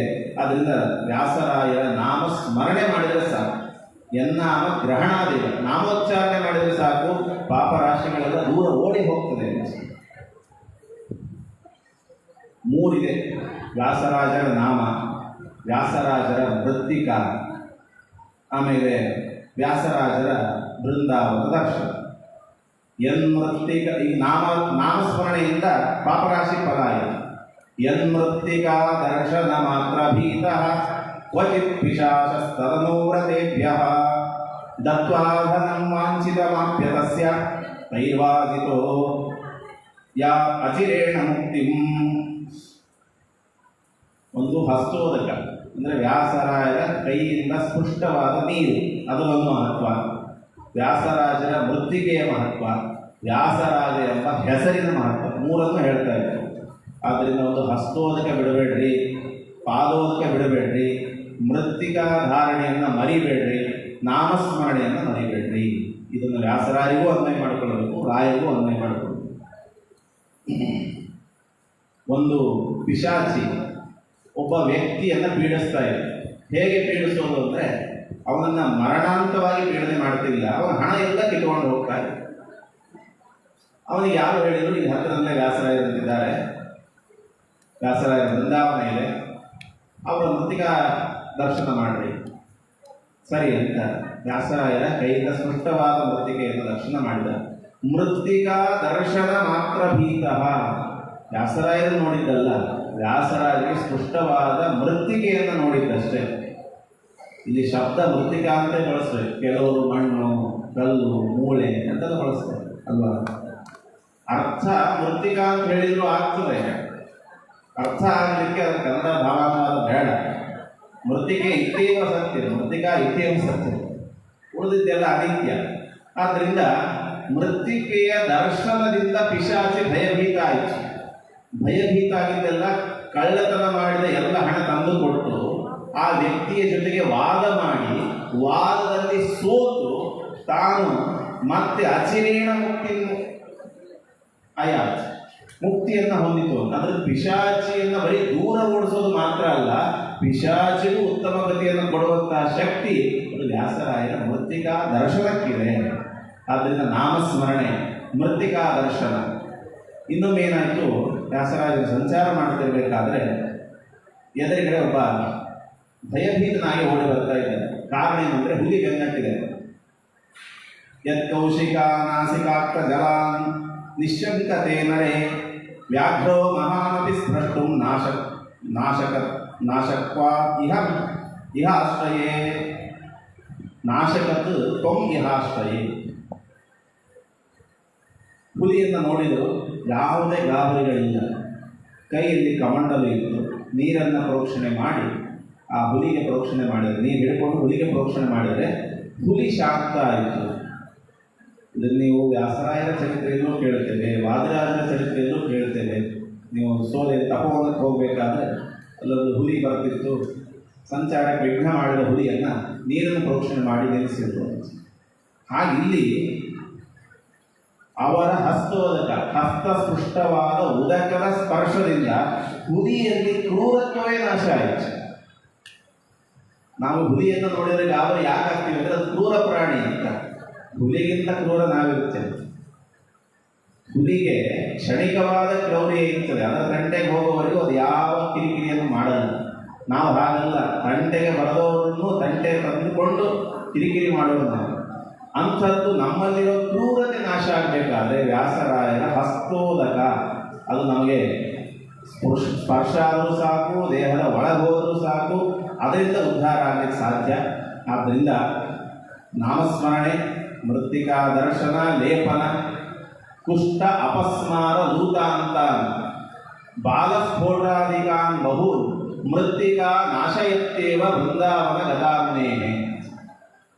ಕುಷ್ಠರೋಗ, ಅಪಸ್ಮಾರ ಅಂದರೆ ಮೂರ್ಛೆ ರೋಗ, ಏನೇನು ದೊಡ್ಡ ದೊಡ್ಡ ರೋಗಗಳಂತಿದೆ ಆ ಎಲ್ಲ ರೋಗಗಳು ಕೂಡ ಅದನ್ನೇ ತಸ್ಯ ಕುಕ್ಷಿ ಗದಾ ದೋಷಾಃ ಸರ್ವೇ ನಶ್ಯಂತಿ. ಅವರು ತಕ್ಷಣ ಅನ್ನೋದು ಅವರವರ ಯೋಗ್ಯತೆ, ಅವರ ಯೋಗವನ್ನು ಸಂಬಂಧಿಸಿಕೊಂಡು ಅನ್ವಯ ಅಷ್ಟೇ. ಯೋಗ ಯಾವಾಗ ಬಂದದ ತಕ್ಷಣ. ಆದ್ದರಿಂದ ಮೃತ್ತಿಕಾ ಲೇಪನದಿಂದ ಅದ್ಭುತವಾದಂತಹ ಪರಿಣಾಮಗಳಿದೆ. ಅದನ್ನು ಸ್ತೋತ್ರದಲ್ಲಿ ನಿರೂಪಣೆ ಮಾಡಿದೆ. ಇದು ಯಾರೋ ಸಾಮಾನ್ಯ ವ್ಯಕ್ತಿ ಮಾಡಿದ್ದಲ್ಲ, ಆಮೇಲೆ ಮಾಡಿ ಇನ್ನೊಬ್ಬರ ಹೆಸರು ಹಾಕಿದ್ದಲ್ಲ. ಸಾಕ್ಷಾತ್ ವಿಜಯೇಂದ್ರ ತೀರ್ಥ ಶ್ರೀಪಾದಂಗಳವರು ರಚನೆ ಮಾಡಿದಂತಹ ಸ್ತೋತ್ರ ಗುರುಗಳ ಮಹಿಮೆಯನ್ನು ಕಂಡು ವರ್ಣನೆ ಮಾಡಿದ ಸ್ತೋತ್ರ. ಆದ್ದರಿಂದ ನಾಮಸ್ಮರಣೆ, ಮೃತ್ತಿಕಾ ಧಾರಣೆ, ಹಸ್ತೋದಕ ಸ್ವೀಕಾರ ಮೂರನ್ನು ನಿರೂಪಣೆ ಮಾಡಿದ್ದಾರೆ. ದ್ವಾತ್ರಿಂಶತ್ ಸಪ್ತಶತಕ ಮೂರ್ತಿರ್ ಹನುಮತಃ ಪ್ರಭೋ ಪ್ರತಿಷ್ಠಾತ ಸ್ಮೃತಿ ಖ್ಯಾತಃ ತಂ ಭಜೆ ವ್ಯಾಸ ಯೋಗಿನಂ. 732 ಮೂರ್ತಿಗಳನ್ನು ಪ್ರತಿಷ್ಠಾಪನೆ ಮಾಡಿದ್ರು. ಇವತ್ತಿಗೂ ಹೋದರೂ ಕೂಡ ಅದ್ಭುತವಾದ ಸನ್ನಿಧಾನ. ಅಲ್ಲಿ ಮಾಧ್ವರೇ ಪೂಜೆ ಮಾಡ್ತಾರೆ, ಬ್ರಾಹ್ಮಣರೇ ಪೂಜೆ ಮಾಡ್ತಾರೆ ಅಂತ ಇಲ್ಲ. ಪೂಜೆ ಮಾಡೋರೇ ಬೇರೆಯವರು. ಯಾರೇ ಪೂಜೆ ಮಾಡಲಿ, ನಮ್ಮದೊಂದು ಸಂದೇಹ ಇರ್ತದೆ, ಅವೈಷ್ಣವರು ಪೂಜೆ ಮಾಡಿದ ಸನ್ನಿಧಾನದಲ್ಲಿ ಹೇಗೆ ಹೋಗೋದು, ಹೇಗೆ ಪೂಜೆ, ಹೇಗೆ ಸ್ವೀಕಾರ. ಈಗ ಹತ್ತಿರದಲ್ಲೇ ಒಂದು ದೃಷ್ಟಾಂತ ಕೊಡ್ತೀನಿ. ನಮ್ಮ ಇಲ್ಲೇ ಕೂರ್ಡಿ ಹತ್ರ ಗಾರಮೀನಿ ಅಂತ ಗ್ರಾಮ ಇದೆ. ಅಲ್ಲಿ ವ್ಯಾಸರಾಯ ಪ್ರತಿಷ್ಠಿತ ಪ್ರಾಣದೇವರು. ಕಾಲ ಬಲ ಸ್ವಲ್ಪ ಶಿಲಾ ಅಸ್ತವ್ಯಸ್ತ ಆದಾಗ ಊರಿನವರೆಲ್ಲ ಸೇರಿ ಹೊಸ ಮೂರ್ತಿ ಸ್ಥಾಪನೆ ಮಾಡೋಣ ಅಂತ ವಿಚಾರ ಮಾಡಿ ಗಾರಮೀನಿ. ಆವಾಗ ಊರಿನ ಒಬ್ಬ ಹಿರಿಯರು, ನಮ್ಮ ಬ್ರಾಹ್ಮಣರು, ದೇಸಾಯಿಗಳು, ಇಲ್ಲ ಒಂದು ಪ್ರಶ್ನೆ ಹಾಕ್ಸೋಣ, ಹೇಗೆ ತರ್ತದೆ ಆ ಥರ ಮಾಡೋಣ, ಹೊಸದು ಅಂದರೆ ಹೊಸದು, ಇಲ್ಲ ಅಂದರೆ ಇಲ್ಲ. ಸರಿ ಅಂತ ಅಷ್ಟಮಂಗಲ ಪ್ರಶ್ನೆ ಹಾಕಿಸಿದ್ರೆ, ಮಹಾಪುರುಷ ಪ್ರತಿಷ್ಠಿತ ಇದು, ಇನ್ನೂ 500 ವರ್ಷ ಸ್ವಲ್ಪವೂ ಸನ್ನಿಧಾನ ಕಡಿಮೆ ಆಗೋದಿಲ್ಲ ಅಂತ ಪ್ರಶ್ನೆಯಲ್ಲಿ ಬಂದರು. ಈಗಾಗಲೇ 500 ವರ್ಷ ಆಗಿದೆ. ಈಗಾಗಲೇ ವ್ಯಾಸರಾಯ ಪ್ರತಿಷ್ಠಾಪನೆ 500 ವರ್ಷ ಆಗಿದೆ. ಇನ್ನೂ 500 ವರ್ಷ ಶಿಲಾ ಭಿನ್ನ ಆದರೂ ಕೂಡ ಏನೂ ತೊಂದರೆ ಇಲ್ಲ, ಸಂಪೂರ್ಣ ಸನ್ನಿಧಾನ ಇರುತ್ತದೆ. ನಮ್ಮ ಗಂಗಾವತಿ ಹತ್ರ ನವಲಿ ಭೋಗಾಪುರೇಶ ಇದೆ. ಅಲ್ಲೂ ಕೂಡ ಭಂಗೇ ಪ್ರಸಕ್ತೇಪಿ ನ ಭಂಗ ಮಾಪ, ಇದಕ್ಕೆ ಇಟ್ಕೋಬಹುದು. ರಾಮಾಯಣದ ಅನ್ವಯವನ್ನು, ಶ್ಲೋಕದ ಅನ್ವಯ, ಭಂಗೇ ಪ್ರಸಕ್ತೇಪಿ ಮೂರ್ತಿ ಭಂಗ ಪ್ರಸಕ್ತೇಪಿ ನ ಭಂಗ ಮಾಪ ಸಾನ್ನಿಧ್ಯ ಭಂಗ ನ ಹಪ ಅಂತ. ಅದರಿಂದ ಮೂರ್ತಿ ಭಂಗ ಆದರೂ ಕೂಡ ಸಾನ್ನಿಧ್ಯ ಪರಿಪೂರ್ಣವಾಗಿರುವಂತಹ ಶಕ್ತಿ ಅದು ವ್ಯಾಸರಾಯರು ಪ್ರತಿಷ್ಠೆ ಮಾಡಿದಂತಹ ಮೂರ್ತಿಗಳಲ್ಲಿ ಇರ್ತದೆ. ಅದನ್ನು ನಾವು ನೋಡ್ತೀವಿ. 732 350ಕ್ಕಿಂತ ಹೆಚ್ಚು ಬೆನಗೊಂಡದಲ್ಲಿದೆ ಅಂತ ಕೇಳುವಂತಹ ವಿಷಯ ಇದೆ. ಸ್ಮೃತಿಖ್ಯಾತ, ಇದು ಬೇಕು ನಮಗೆ ಇವತ್ತು. ಸ್ಮೃತಿಖ್ಯಾತರು ಅಂದರೆ ಎಷ್ಟೋ ಜನ ಬರ್ತಾರೆ, ಹೋಗ್ತಾರೆ, ಜನ ಅವರು ಮಾತು ಬಿಡ್ತಾರೆ. ಯಾರೋ ಒಬ್ಬ ವ್ಯಕ್ತಿ ಕರೆದು ನಿಮ್ಮ ಮುತ್ತಾತನ ಹೆಸರು ಏನು ಅಂದರೆ ಯಾರಿಗೂ ಗೊತ್ತಿರೋದು. ಕಷ್ಟಪಟ್ಟು ತಾತನ ಹೆಸರು ಹೇಳ್ಬೋದಾಗಲಿ, ಮುತ್ತಾತನ ಹೆಸರು ಏನು ಅಂದರೆ ಗೊತ್ತೇ ಇದೆ. ಅಧಿಕಾರಿಗಳಿಗೂ ಕೂಡ 12ನೇ ದಿವಸ ಅಷ್ಟೇ ಮುತ್ತಾತನ ಹೆಸರು ಬರ್ತದೆ, ಆಮೇಲೆ ಗೊತ್ತಾಗಲ್ಲ ಮುತ್ತಾತನ ಹೆಸರೇನು. ಆದ್ದರಿಂದ ನಮಗೆ ಮುತ್ತಾತನ ಹೆಸರೇ ನೆನಪಿಲ್ಲ. ಆದರೆ 500 ವರ್ಷಕ್ಕಿಂತ ಹೆಚ್ಚಾದರೂ ಇನ್ನೂ ವ್ಯಾಸರಾಜೋ ವ್ಯಾಸರಾಜ ಇತಿಭಕ್ತ್ಯಾಸದ ಜಪದಂತ ಯಾಕೆ ಹೇಳ್ತೀವಿ ಅಂದರೆ, ಸ್ಮೃತಿಖ್ಯಾತ, ಅವರು ಮಾಡಿದ ಕೆಲಸಗಳು ಇಂದಿಗೂ ನಮ್ಮ ಸ್ಮರಣೆಯ ಮನಃಪಟದ ದಾಟಿ ಹೋಗದಷ್ಟು ಗಾಢವಾಗಿ ನಮ್ಮನ್ನು ಆವರಿಸಿಕೊಂಡಿದೆ. ಅಂದರೆ ಅವರ ಕರ್ತೃತ್ವ ಶಕ್ತಿ ಎಷ್ಟಿದೆ ಅಂತ ಗೊತ್ತಾಗ್ತದೆ. ಅಂತಹ ಅದ್ಭುತವಾದ ಶಕ್ತಿ ಅದು ವ್ಯಾಸರಾಜರ, ವಾದಿರಾಜರ, ವಿಶೇಷ ಸುಧೀಂದ್ರ ತೀರ್ಥರ ಅನುಗ್ರಹದಿಂದ ರಾಮಸ್ಮರಣೀಯರಾದ ಶ್ವೇತೇಂದ್ರ ತೀರ್ಥ ಶ್ರೀಪಾದಗಳವರು ಕೂಡ ಆ ಶಕ್ತಿಯನ್ನು ನಾವು ಕಾಣ್ತೇವೆ. ಅವರು ಕೂಡ ಸ್ಮೃತಿಖ್ಯಾತರು. ಪ್ರಿನ್ಸಿಪಾಲ್ ವಾದರಾಜಾಚಾರ್ಯ ಹೇಳಿದಂತೆ, ಪ್ರತಿನಿತ್ಯ ಮನೆಯಲ್ಲಿ ಒಂದು ನಂದಾದೀಪ ಬೆಳಗಲಿಕ್ಕೆ ನಮ್ಮ ಪೂಜ್ಯ ಶ್ರೀಪಾದಗಳವರು ಕಾರಣರಾಗಿದ್ದಾರೆ. ನಾನು ಪ್ರತ್ಯೇಕ ಮಂತ್ರಾಲಯದೇ ವಾತಾವರಣ, ನಾನು ಪ್ರತ್ಯೇಕ ಅವ್ರು ಏನೇನು ಮಾಡಿದ್ರು ಅಂತ ಬಿಡಿಸಿ ಹೇಳಬೇಕಾಗಿಲ್ಲ. ಎಲ್ಲರಿಗೂ ಅನುಭವಿಕ ವೇದ್ಯವಾದ ವಿಷಯಗಳಿದೆ. ಇವತ್ತು ಅವರು ಪ್ರತಿನಿತ್ಯ ಮನೆಯಲ್ಲಿ ನಿರಾತಂಕವಾಗಿ ಉಪಜೀವನ ಸಲ್ಲಿಸ್ತಾ ಇದ್ದಾರೆ ಅಂದರೆ ಅದು ಪೂಜ್ಯ ಶ್ರೀಪಾದಗಳವರ ಪರಮಾನುಗ್ರಹದಿಂದಲೇ ಆದಂತಹ ವಿಷಯ. ಇಂದ್ರದ್ಯುಮ್ನ ರಾಜ ಸ್ವರ್ಗದಲ್ಲಿದ್ದ. ಸ್ವರ್ಗದ ಭಟರು ಅಂತ ಹೇಳಿದ್ರು, ನಿಮ್ಮ ಪುಣ್ಯ ರಾಶಿ ಕಡಿಮೆ ಆಗಿದೆ, ನೀವು ಇನ್ನು ಭೂಮಿಗೆ ಹೋಗಬೇಕು. ಶೇಷವಾನ್ ಆಯಾತಿ, ನೀವು ನರಕಕ್ಕೆ ಹೋದರೂ ಅಷ್ಟೇ, ಸ್ವರ್ಗಕ್ಕೆ ಹೋದರೂ ಅಷ್ಟೇ, ಸ್ವಲ್ಪ ಉಳಿಸಿಕೊಂಡು ಕಳಿಸ್ತಾರೆ. ಯಾಕೆಂದ್ರೆ ಅದನ್ನು ಅನುಭವಿಸ್ರಿ. ಉಳಿದದ್ದೇ ಪುಣ್ಯ ಆಗಿದ್ರೆ ಸುಖವಾಗಿ, ಪಾಪ ಆಗಿದ್ರೆ ದುಃಖವಾಗಿ ಪರಿಣಾಮಕ್ಕೆ ಕಾರಣ ಆಗ್ತದೆ. ಅವನಂದ ಇನ್ನೂ ಮುಗಿದಿಲ್ಲ ನನ್ನ ಪುಣ್ಯ, ಲೆಕ್ಕ ಹಾಕೋದು ಹೇಗೆ ಪುಣ್ಯವನ್ನು ಅಂದರೆ, ಅವ್ರು ಹೇಳಿದರು, ಇದುವರೆಗೂ ನಿಮ್ಮನ್ನು ನೆನೆಸುವ ಜನ ಇದ್ರು, ನಿಮ್ಮ ಪುಣ್ಯ ಇತ್ತು, ನೀವಿಲ್ಲಿದ್ದೀರಿ. ನಿಮ್ಮ ನೆನೆಸುವ ಜನ ಮುಗಿದಿದ್ದಾರೆ, ಸೊ ನಿಮ್ಮ ಶೇಷ ಮುಗಿತಾ ಇದೆ, ನಿಮ್ಮ ಪುಣ್ಯ ಮುಗಿತಾ ಇದೆ, ನೀವು ಭೂಮಿಗೆ ಹೋಗಿ ಪುಣ್ಯ ಗಳಿಸಬೇಕು. ಅವನಂದ ಇಲ್ಲ, ಒಂದ್ಸರಿ ನೋಡ್ಕೊಂಡ್ಬರ್ತೀನಿ, ನನಗೇನು ಇದಾರ ಅನ್ನಿಸ್ತದೆ. ಸರಿ ಅಂತ ಹೋದ. ತಾನು ಆಳಿದ ರಾಜ್ಯದಲ್ಲಿ ಬಂದ. ದೊಡ್ಡ ಸರೋವರ ಇತ್ತು. ಸರೋವರದಲ್ಲಿ ಒಂದು ಮೀನಿಗೆ ಕೇಳಿದ. ಅವೆಲ್ಲ ಪ್ರಾಣಿಗಳು ಮಾತಾಡುವ ಕಾಲ, ಹೆಂಗೆ ಮಾತಾಡಿದ್ರು ಕೇಳಿದ್ರು. ಇತ್ತೀಚಿನಲ್ಲೂ ಹಸುಗಳು ಮಾತಾಡ್ತಿತ್ತು ಅಂತ ಪುರಾಣ ಪ್ರಸಿದ್ಧಿ. ಸರಿ, ಮೀನಿಗೆ ಕೇಳಿದ, ನಾನು ಯಾರು ಗೊತ್ತಾ? ನೀನು ಯಾರು ಗೊತ್ತಿಲ್ಲ. ನನಗಿಂತ ವಯಸ್ಸಾದ ಒಂದು ಬಕಪಕ್ಷಿ ಇದೆ, ಅದನ್ನು ಕೇಳು. ಬಕಪಕ್ಷಿಯನ್ನು ಕೇಳಿದ. ಬಕಪಕ್ಷಿ ಹೇಳಿದ್ರು, ನೀನು ಯಾರು ನನಗೆ ಗೊತ್ತಿಲ್ಲ, ನನಗಿಂತ ವಯಸ್ಸಾದ ಒಂದು ಆಮೆ ಇದೆ, ಅದನ್ನು ಕೇಳಿ. ಆಮೇಲೆ ಕೇಳಿದಾಗ ನನ್ನ ಹೆಸರು ಇಂದ್ರದ್ಯುಮ್ನ ಅಂತ, ನನ್ನ ಹೆಸರು ಗೊತ್ತಾ, ನಾನು ಯಾರು ಗೊತ್ತಾ? ಆಮೆ ಕಣ್ಣೀರು ಸುರಿಸ್ತಾ ಹೇಳ್ತದೆ, ನಿನ್ನನ್ನು ಮರೀಲಿಕ್ಕೆ ಹೆಂಗೆ ಸಾಧ್ಯ? ನೀನು ಮಾಡಿದ ದಾನದ ಕೊನೆಯಲ್ಲಿ ಕೊಡುವ ಗೋದಾನ, ಪ್ರತಿಯೊಂದು ಒಳ್ಳೆಯ ಕರ್ಮ ಮಾಡಿದರೆ ಗೋದಾನವೇ ಮುಖ್ಯ ಅಂಗ. ಗೋದಾನ ಮಾಡಿ ಮಾಡಿ ಮಾಡಿ ಮಾಡಿ ಎಷ್ಟು ಗೋವುಗಳು ಹೋಗ್ತಿತ್ತು ಅಂದರೆ, ಗೋವುಗಳ ಖರ ಪುಟದ ಸನ್ನಿಕರ್ಷದಿಂದ ಅಂದರೆ ಬಾಲ ಮೂಡಿ ಮೂಡಿ ಮೂಡಿ ದೊಡ್ಡ ತೆಗ್ಗಾಗಿತ್ತು. ಎಷ್ಟು ದೊಡ್ಡ ತೆಗ್ಗಾಗಿತ್ತು ಅಂದರೆ, ಮಳೆ ಬಂದಾಗ ನಿಂತರೆ ಅದು ಕೆರೆ ಆಗಿತ್ತು. ಆ ಕೆರೆ ಇವತ್ತಿಗೂ ಇದೆ. ಆ ಕೆರೆಯಲ್ಲೇ ಇವತ್ತು ನಾನು ವಾಸ ಮಾಡ್ತಾ ಇದ್ದೀನಿ, ನಿನ್ನನ್ನು ನಾನು ಮರೀಲಿಕ್ಕೆ ಹೆಂಗೆ ಸಾಧ್ಯ ಅಂತ ಆಮೇಲೆ ಹೇಳಿದ್ರು. ಅಷ್ಟು ಹೇಳಿದ್ದೆ ತಡ ದೇವರು ನಾನು ಪಕ್ಕದಲ್ಲೇ ಬಂದು ನಿಂತ್ಕೊಳ್ತು, ನಿಮ್ಮ ಪುಣ್ಯ ಇನ್ನೂ ಕಡಿಮೆ ಆಗಿಲ್ಲ, ನಿಮ್ಮ ನೆನೆಸೋರು ಇನ್ನೂ ಇದ್ದಾರೆ, ಬರೀ ಹೋಗೋಣ ಅಂತ. ಹಾಗೆ ಸ್ಮೃತಿಖ್ಯಾತ, ಸ್ಮರಣೆಗೆ ವಿಷಯರಾಗಿಬಿಟ್ರೆ ಸಾಕು, ನಮಗೆ ಭಗವಂತನ ಅನುಗ್ರಹ ಆದಂತೆ. ಆದ್ದರಿಂದ ಪರಮಪೂಜ್ಯ ಪ್ರಾತಸ್ಮರಣೀಯರಾದ ಶ್ವೇತೀಂದ್ರತೀರ್ಥ ಶ್ರೀಪಾದಂಗಳವರ ಸ್ಮೃತಿ ಖ್ಯಾತಿ ಅದು ಅನುಭವಕ್ಕೆ ವೇದ್ಯ. ಇವತ್ತಲ್ಲ ನಾಳೆಯಲ್ಲ, ಇನ್ನು 100 ವರ್ಷ ಬಿಟ್ಟರೂ ಕೂಡ ಅವರನ್ನು ನೆನೆಸುವ, ಅವರನ್ನು ಪ್ರಾರ್ಥಿಸುವ ಭಕ್ತ ಸಮೂಹ ನಮಗೆ ಸಿಕ್ಕೇ ಸಿಗ್ತದೆ ಅನ್ನೋದಕ್ಕೆ ಜ್ವಲಂತ ದೃಷ್ಟಾಂತಗಳಿವೆ. ಅವರು ಸ್ಮೃತಿ ಖ್ಯಾತಿ, ಅವರು ಸ್ಮರಣೆಯನ್ನು ಮಾಡಿಕೊಳ್ಳೋದಾದರೆ ರಾಮದೇವರ ದರ್ಶನದಲ್ಲಿ ಸಮಯದಲ್ಲಿ ಭಾರೀ ಮಂದಸ್ಮಿತರಾಗ್ತಿತ್ತು. ತ್ಯಾಗಿ ವಿರಾಗಿ ವಿಷಯೇಶು ವಿರಾಗಿ ಮುಕ್ತವು ಭೋಗಿ. ಮುಕ್ತಿ ಅಂದರೆ ಯಾವುದು? ಯಾವ ಸಮಯದಲ್ಲಿ ರಾಮಚಂದ್ರ ದೇವರ ಚತುರ್ಯುಗ ಮೂರ್ತಿಯ ಕರಸ್ಪರ್ಶ ಆಯಿತು, ಅದಕ್ಕಿಂತ ಮುಕ್ತಿ ಇನ್ನೇನು ಬೇಕ್ರಿ? ಅದರಿಂದ ಮುಕ್ತವು ಭೋಗಿ. ಆ ಸಮಯದಲ್ಲಿ ಭಾರಿ ಆನಂದವನ್ನು ಅನುಭವಿಸ್ತಾ ಇದ್ರು.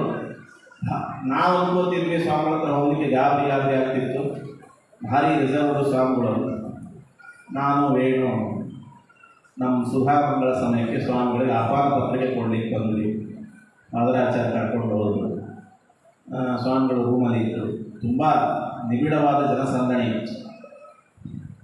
ಆಗ್ತಾ ಇಲ್ಲ, ನಾವು ಬಂದೀವಿ ಅಂತ ಆಚಾರ್ಯ ಹೇಳಿದ ತಕ್ಷಣ ಎಲ್ಲರನ್ನು ಹೊರಗೆ ನಿಲ್ಲಿಸಿ ನಮ್ಮಿಬ್ಬರು ಕೂಡಿಸ್ಕೊಂಡು 35 ನಿಮಿಷಗಳವರೆಗೆ ಉಪದೇಶ ಮಾಡಿದರು ಸ್ವಾಮಿಗಳು.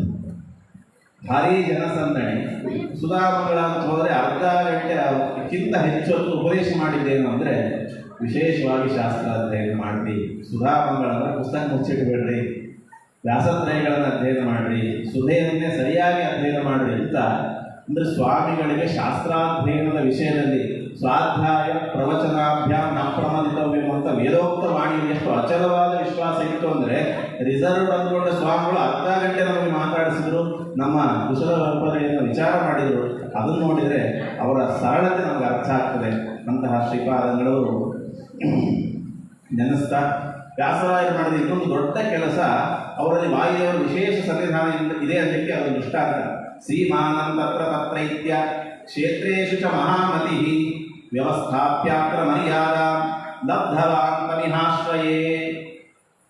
ಶ್ರೀರಂಗದ ಗಲಾಟೆ ನಿಮಗೆಲ್ಲ ಗೊತ್ತಿರೋ, ರಂಗನಾಥನ ದೇವಸ್ಥಾನ ಸೀಮೆಯಲ್ಲಿವರೆಗೂ, ಜಮ್ಮುಕೇಶ್ವರ ದೇವಸ್ಥಾನ ಸೀಮೆಯಲ್ಲಿವರೆಗೂ ಗಲಾಟೆ ಇದ್ದಂತೆ. ಆ ಗಲಾಟೆ ತಾರಕಕ್ಕೇರಿದಾಗ ಶೈವ ವೈಷ್ಣವರಲ್ಲಿ ವ್ಯಾಸರಾಜ ಸ್ವಾಮಿಗಳ ಹತ್ರ ಬಂದು ರಾಜಗುರುಗಳು ಅವ್ರ ಹತ್ರ ಕೇಳಿದಾಗ ಅವ್ರು ಹೇಳಿದ್ದೇನು ಅಂದರೆ, ಒಬ್ಬರು ಉಸಿರು ಬಿಗಿ ಹಿಡಿದು ಓಡ್ಲಿಕ್ಕೆ ಆರಂಭ ಮಾಡಬೇಕು, ಓಡ್ರಿ ನಡೀರಿ ನೀವು ಬಿಟ್ಟಿದ್ದು.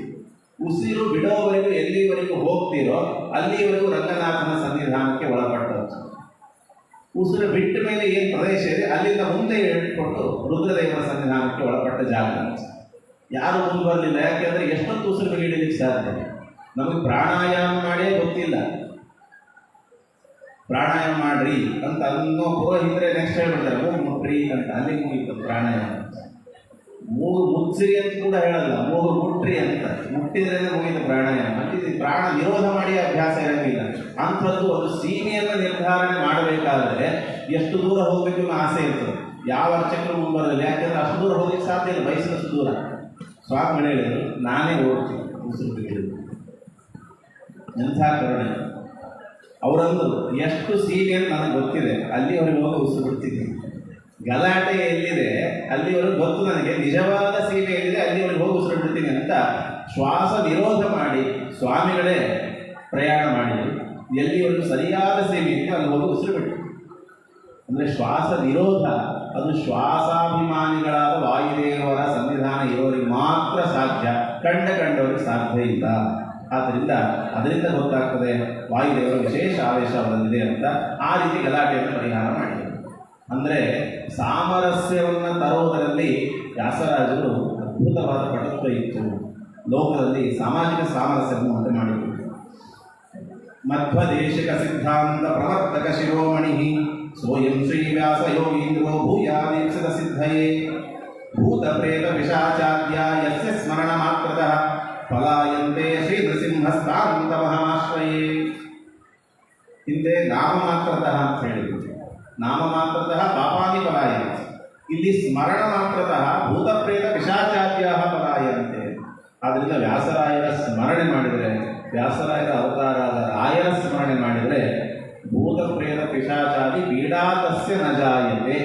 ಅದು ಪರಮಗುರುಗಳಾದ ವಿಜಯೇಂದ್ರರು ಮುಂದೆ ತಮ್ಮ ಶಿಷ್ಯರ ಶಿಷ್ಯರಾದ ರಾಯನಿರುವ ಯೋಗ್ಯತೆಯನ್ನು ಗುರುಗಳೆಲ್ಲ ವರ್ಣನೆ ಮಾಡಿಬಿಟ್ಟಿದ್ದಾರೆ. ಈ ರೀತಿ ಭೂತ ಪ್ರೇತಾದಿಗಳ ಪೀಡೆಯನ್ನು ಪರಿಹಾರ ಮಾಡಿದ್ದು ನಾವು ಪ್ರತ್ಯೇಕ ಹೇಳಬೇಕಾಗಿಲ್ಲ. ನೀವು ಆವಾಗವಾಗ ದೂರದಲ್ಲಿರೋ ಯೂಟ್ಯೂಬಲ್ಲಿ ಮಂತ್ರಾಲಯದಲ್ಲಿರೋ ಪ್ರತ್ಯಕ್ಷವಾಗಿ ರಾಯರ ಬೃಂದಾವನ ಸ್ಪೃಷ್ಟವಾದ ಜಲ ಅದನ್ನು ಪ್ರೋಕ್ಷಣೆ ಮಾಡಿ ಸಾಕ್ಷಾತ್ ಶ್ರೀಪಾದಂಗಳವರೇ ಅನೇಕ ಜನರಿಗೆ ಭೂತ ಪ್ರೇತಾದಿಗಳ ಪೀಡೆಯನ್ನು ನಿವಾರಣೆ ಮಾಡೋದು ಇವತ್ತಿಗೂ ಕಾಣ್ತಾ ಇದ್ದೇವೆ. ಆದ್ದರಿಂದ ಭೂತ ಪ್ರೇತ ಪಿಶಾಚಾದಿ ಪೀಡಾತಸ್ಯ ನ ಜಾಯತೆ. ಇನ್ನು ದೇಹದಲ್ಲಿ ವಾತ ಪಿತ್ತ ಕಫ ಅಂತ 3 ಧಾತುಗಳು ಎಷ್ಟಿರಬೇಕು ಅನುಪಾತ ಅಷ್ಟೇ ಇದ್ದರೆ ಆರಾಮಾಗಿರ್ತೀವಿ. ವ್ಯತ್ಯಾಸ ಆದರೆ ಎಲ್ಲ ರೋಗಕ್ಕೂ ಅದೇ ಕಾರಣ ಆಗ್ತದೆ. ವಾತಜ್ವರಾದಿ ರೋಗಾಶ್ಚ ಭಕ್ತ್ಯಾ ಯಂ ಉಪಸೇವಿನಃ ದೃಢಂ ರಥಸ್ಯ ನಶ್ಯಂತಿ ಪಿಶಾಚಾಶ್ಚ ತಮಾಶ್ರಯೇ. ವಾತ ಪಿತ್ತ ಕಫದ ವ್ಯತ್ಯಾಸದಿಂದ, ಅನುಪಾತದ ವ್ಯತ್ಯಾಸದಿಂದ ಏನೇ ರೋಗಗಳು ಬಂದು ವ್ಯಾಸರಾಯನ ಸ್ಮರಣೆ ಮಾಡಿದರೆ, ಬರೀ ಸ್ಮರಣೆ ಮಾಡಿದರೆ ಸಾಕಾಗಲ್ಲ. ಈಗ ಹೇಳ್ತಾರೆ ದೃಢಂ ರಥಸ್ಯ ನಶ್ಯಂತಿ. ಅವನು ವ್ರತಿಯಾಗಿರಬೇಕು, ಅದ್ಭುತವಾಗಿ ಭಕ್ತಿಯನ್ನು ಹೊಂದಿದರೆ ಮಾತ್ರ ಆಗ್ತದೆ. ಹಾಗಾದರೆ ಏನು ಸ್ಮರಣೆ ಮಾಡಬೇಕು, ಹೇಗೆ ಸ್ಮರಣೆ ಮಾಡಬೇಕು ಅಂದರೆ ತಾರಪೂರ್ಣಂ ಬಿಂದುಯುಕ್ತಂ ಪ್ರಥಮಾಕ್ಷರ ಪೂರ್ವಕಂ ಚತುರ್ಥಂತಂಚ ತನ್ನಾಮ ನಮಃಶಬ್ದಾಂತ ಭೂಷಿತಂ ಪಾಠಯಂತಂ ಮಧ್ವನಯಂ ಮೇಘ ಗಂಭೀರಯಾಗಿರ ಧ್ಯಾಯನ್ ಆವರ್ತಯೇದ್ಯಸ್ತು ಭಕ್ತ್ಯಾ ಮೇಧಾಂಸವಿಂದತೆ. ಓಂ ವ್ಯಾಸರಾಜಾಯ ನಮಃ. ಓಂ ಪ್ರಥಮಾಕ್ಷರವನ್ನು ಅದನ್ನು ಬೀಜಾಕ್ಷರ ಮಾಡಿಕೊಂಡು, ಪ್ರಥಮಾಕ್ಷರ ವ್ಯಾ, ಅದು ಬೀಜಾಕ್ಷರ ಮಾಡಿದರೆ ಅನುಸ್ವಾರ ಸೇರಿಬಿಟ್ರೆ ವ್ಯಾಮ್ ಅಂತ. ಅದರಿಂದ ಪ್ರಣವವನ್ನು ಸೇರಿಸಿ ಓಂ ಶ್ರೀ ರಾಘವೇಂದ್ರಾಯ ನಮಃ ಅಂತ ಹೇಳಬೇಕೋ ಬೇಡೋ ವಿಚಾರ ಮಾಡಿದರೆ ಚತುಷ್ಷಷ್ಠಿ ಕಲಾ ವಿದ್ಯಾ ನಿಪುಣರಾದ ವಿಜೇಂದ್ರ ತೀರ್ಥರು ಹೇಳ್ತಿದ್ದಾರೆ ಓಂ ವ್ಯಾಸರಾಜಾಯ ನಮಃ ಅಂತ ಹೇಳಿ ತಿರುಗಿ ಬೀಜಾಕ್ಷರ ಸೇರಿಸಿ ಹೇಳಿಬಿಟ್ರು. ಅವರಿಗೆ ಹಂಗೆ ಹೇಳಬೇಕಾದ್ರೆ ಓಂ ಶ್ರೀ ರಾಘವೇಂದ್ರಾಯ ನಮಃ ಅಂತ ಹೇಳೋದ್ರಲ್ಲಿ ಏನು ಪ್ರಶ್ನೆ ಅಂತ. ಆದ್ದರಿಂದ ಅದನ್ನು ಮಂತ್ರತುಲ್ಯವಾದಂತಹ ನಾಮೋಚ್ಚಾರಣೆಯನ್ನು ಮಾಡಬೇಕು. ಅದರಿಂದ ಎಲ್ಲ ಪಾಪಗಳು, ಎಲ್ಲ ದೋಷಗಳು ದೂರ ಆಗ್ತದೆ. ಈ ರೀತಿ ಮಾಡೋದ್ರಿಂದ ಬರೀ ದೈಹಿಕ ದೋಷ ಪರಿಹಾರ ಆಗೋದಲ್ಲ, ಭಕ್ತಿಯಿಂದ ಮಾಡೋರಿಗೆ ಮೇಧಾಂಸವಿಲ್ಲದೆ ಅದ್ಭುತವಾದ ಮೇಧಾಶಕ್ತಿ ಬೆಳೀತದೆ. ಅದರಿಂದ ತತ್ವಜ್ಞಾನಕ್ಕೆ ಅನುಕೂಲ ಆಗ್ತದೆ. ರತ್ನಸಿಂಹಾಸನಾರೂಢಂ ಚಾಮರೈರಭಿಬೀಜಿತಂ ಧ್ಯಾಯನ್ ಆವರ್ತಯೇದ್ಯಸ್ತು ಮಹತೀಂ ಶ್ರಿಯಮಾಪ್ನುಯಾತ್. ವೇದ ಹೇಳ್ತದೆ ತನ್ಮಹ ಇತ್ಯುಪಾಸೀತ ಮಹಾನ್ ಭವತಿ, ತತ್ ಪ್ರತಿಷ್ಠೇತ್ಯುಪಾಸೀತ ಪ್ರತಿಷ್ಠಾವಾನ್ ಭವತಿ, ತನ್ನಮ ಇತ್ಯುಪಾಸೀತ ಮಾನವಾನ್ ಭವತಿ. ದೇವರನ್ನು ಹೇಗೆ ಚಿಂತನೆ ಮಾಡ್ತೀವೋ ಅದೇ ಥರದ ಅನುಗ್ರಹಗಳು ನಮಗೆ ಸಿಗ್ತದೆ. ಯಾದೃಶಿ ಭಾವನಾ ಯಸ್ಯ ಸಿದ್ಧಿರ್ಭವತಿ ತಾದೃಶಿ. ಆದ್ದರಿಂದ ದೇವರನ್ನು ಮಹಾನ್ ಉಪಾಸನೆ ಮಾಡಿದರೆ ನಮಗೆ ಮಹತ್ವ ಬರ್ತದೆ. ದೇವರು ನಮಸ್ಕಾರಕ್ಕೆ ಯೋಗ್ಯ, ನಮ್ಯ ಅಂದರೆ ನಮಗೆ ಜನ ಮರ್ಯಾದೆ ಕೊಡ್ತಾರೆ. ದೇವರು ಪ್ರತಿಷ್ಠಿತ ಅಂತ ಯೋಚನೆ ಮಾಡಿದರೆ ನಮಗೆ ಪ್ರತಿಷ್ಠೆ ಬರ್ತದೆ. ಆದ್ದರಿಂದ ಅದೇ ಕ್ರಮದಲ್ಲಿ ಹೇಳ್ತಿದ್ದಾರೆ, ರತ್ನ ಸಿಂಹಾಸನದಲ್ಲಿ ಕುಳಿತಂತಹ ಪ್ರತಿಷ್ಠಿತರಾದ ವ್ಯಾಸರಾಯರು ಅಕ್ಕಪಕ್ಕದಲ್ಲಿ ನಿಂತು ಚಾಮರವನ್ನು ಬೀಸ್ತಾ ಇದ್ದಾರೆ. ಇಂತಹ ವ್ಯಾಸತೀರ್ಥ ಗುರು ಸಾರ್ವಭೌಮರನ್ನು ನೆನೆದರೆ ನಿರಂತರವಾಗಿ ನಮಗೆ ಮಹತಿ ಶ್ರೇಯಮಾತ್ಮೀಯ ಅದ್ಭುತವಾದ ಸಂಪತ್ತು, ಅದು ಶಾಸ್ತ್ರದ್ದಾಗಲಿ ಲೌಕಿಕ ಆಗಲಿ ಸಂಪತ್ತು ಬರ್ತದೆ. ಪ್ರಧಾನಸ್ಯಾವತಾರೋಸೌ ಅಹೀಶಾನ ಪ್ರವೇಶಿವಾನ್ ತೇನ ತತ್ಸೇವಿನಾಂ ನೃಣಾಂ ಸರ್ವಮೇತತ್ ಭವೇತ್ ಧ್ರುವಂ. ಈ ವಿಷಯದಲ್ಲಿ ಸಂಶಯ ಬೇಡ. ವ್ಯಾಸರಾಯರು ಯಂತ್ರೋದ್ಧಾರಕ ಸ್ತೋತ್ರ ಮಾಡ್ತಾ ಹೇಳ್ತಾರೆ, ಈ ಸ್ತೋತ್ರ ಪಠಣೆ ಮಾಡಿದವನಿಗೆ 6 ತಿಂಗಳ ಒಳಗಡೆ ಫಲ ಬರ್ತದೆ, ಬರ್ತದೋ ಇಲ್ಲೋ ಸಂಶಯ ಪಟ್ಟರೆ ನರಕ ಸಿಗ್ತದೆ.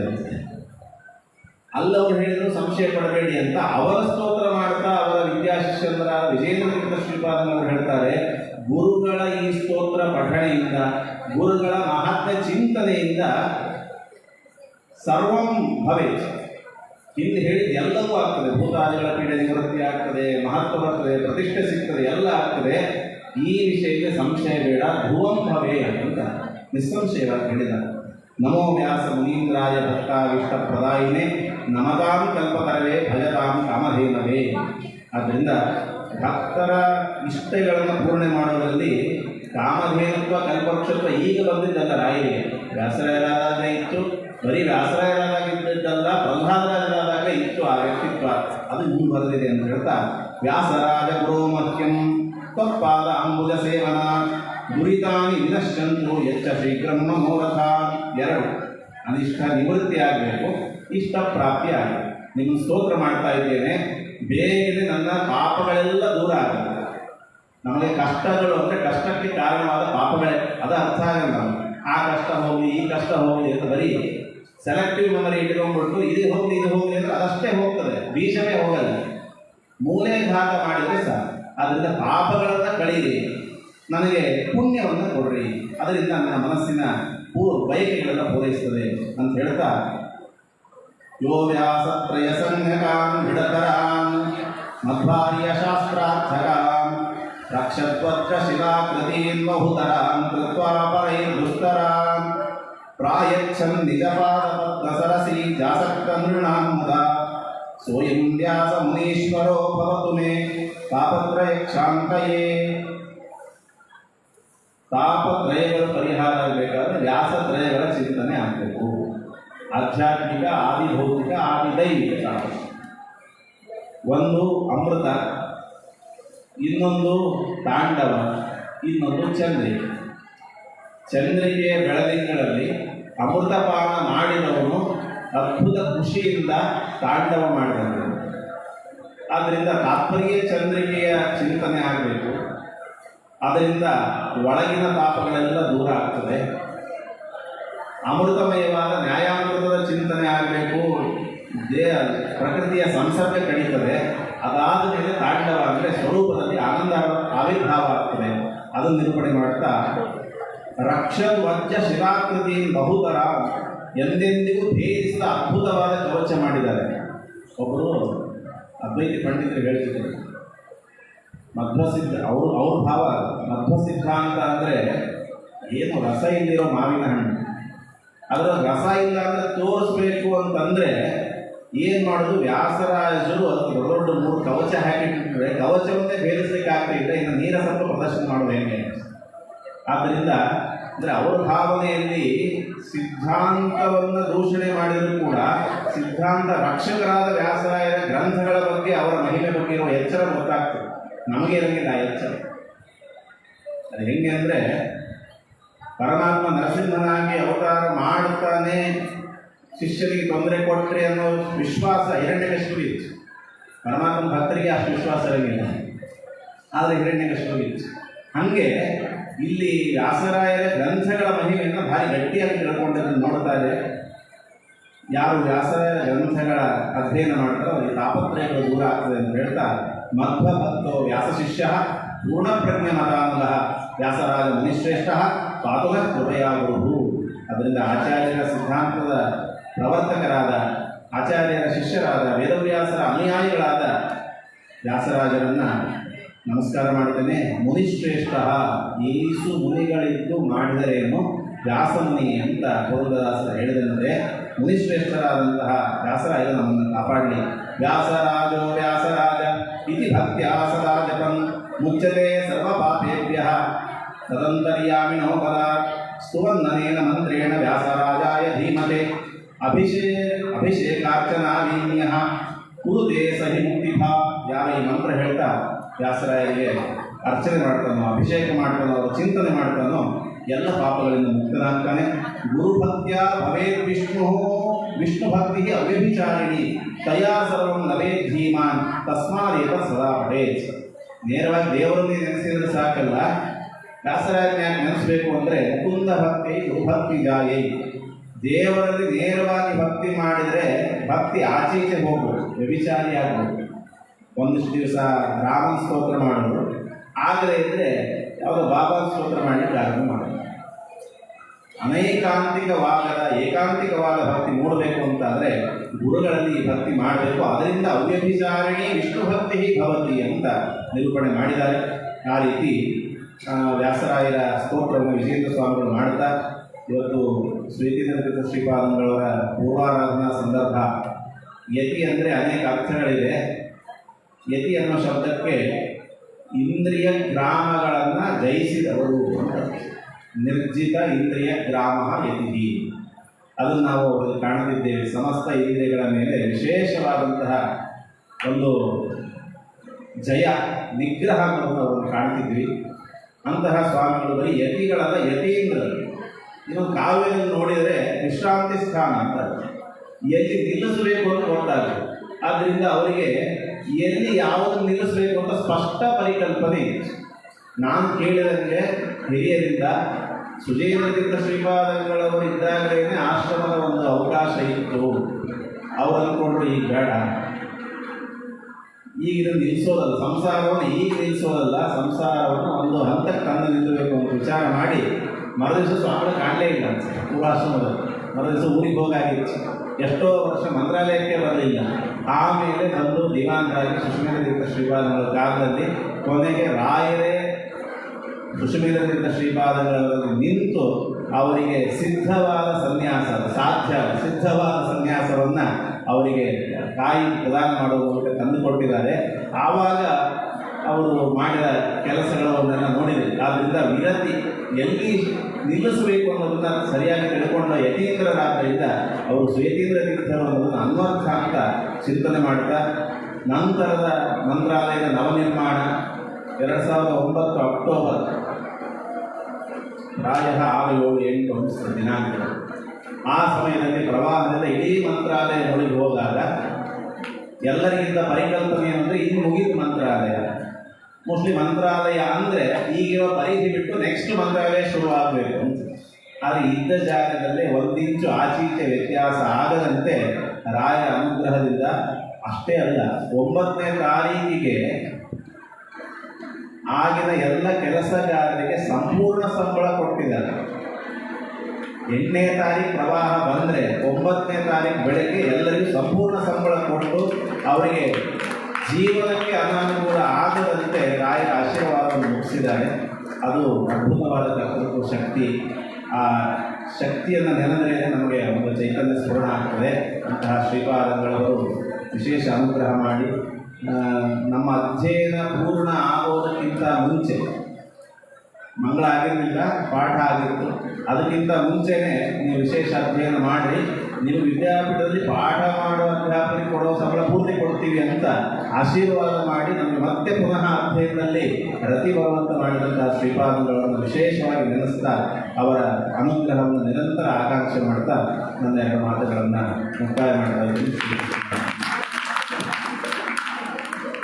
ವಿಜಯೀಂದ್ರ ವ್ಯಾಸರಾಜ ಸ್ಥಿತಿಯನ್ನು ಕುರಿತು ಯತಿಗಳು ಹೇಗಿರಬೇಕು, ಯತಿ ಪರಂಪರೆ ಎಂಥದ್ದು, ಅವರ ನಿಷ್ಠೆ ಎಂಥದ್ದು, ಅವರು ಭಗವಂತರಲ್ಲಿರುವಂತಹ ನಿಷ್ಠೆ ಎಂಥದ್ದು, ಭಕ್ತಿ ಎಂಥದ್ದು ಇತ್ಯಾದಿ ಅನೇಕ ವಿಚಾರಗಳನ್ನು ಕುರಿತು ಆಚಾರ್ಯರು ತೋರಿಸಿ ನಡೆಸಿಕೊಟ್ಟಿದ್ದಾರೆ. ಅವರಿಗೆ ಧನ್ಯವಾದ. ಪುನಃ ಮುಂದಿನ ಕಾರ್ಯಕ್ರಮ ಎಲ್ಲವೂ ಕೂಡ ಸಾಯಂಕಾಲ ಸಮಯ ವೇಳೆಗೆ ಸಂಜೆ ಯುವ ಕಲಾವಿದ ವಾಸವಾಣಿ ಕಲಾವಿದರಾದ ಗಂಗಾಕ್ರೀಡ ವರದೇಂದ್ರ ಅವರಿಗಾಗಿ ದಾಸವಾಣಿ ಕಾರ್ಯಕ್ರಮ ಇದೇ ವೇದಿಕೆ ಇರುತ್ತದೆ. ಅನೇಕ ವಿದ್ವಾಂಸರ ಪ್ರವಚನ ನಡೆಯುತ್ತದೆ. ಅನೇಕ ಸನ್ಮಾನಗಳು ಬಂದವರಿಗೆ, ಸೇವಾಕರಿಗೆ, ಹೀಗೆ ಅನೇಕ ಕಾರ್ಯಕ್ರಮಗಳು ವೇದಿಕೆ ಇರುತ್ತದೆ. ಅದರಲ್ಲೂ ಭಾಗವಹಿಸಿ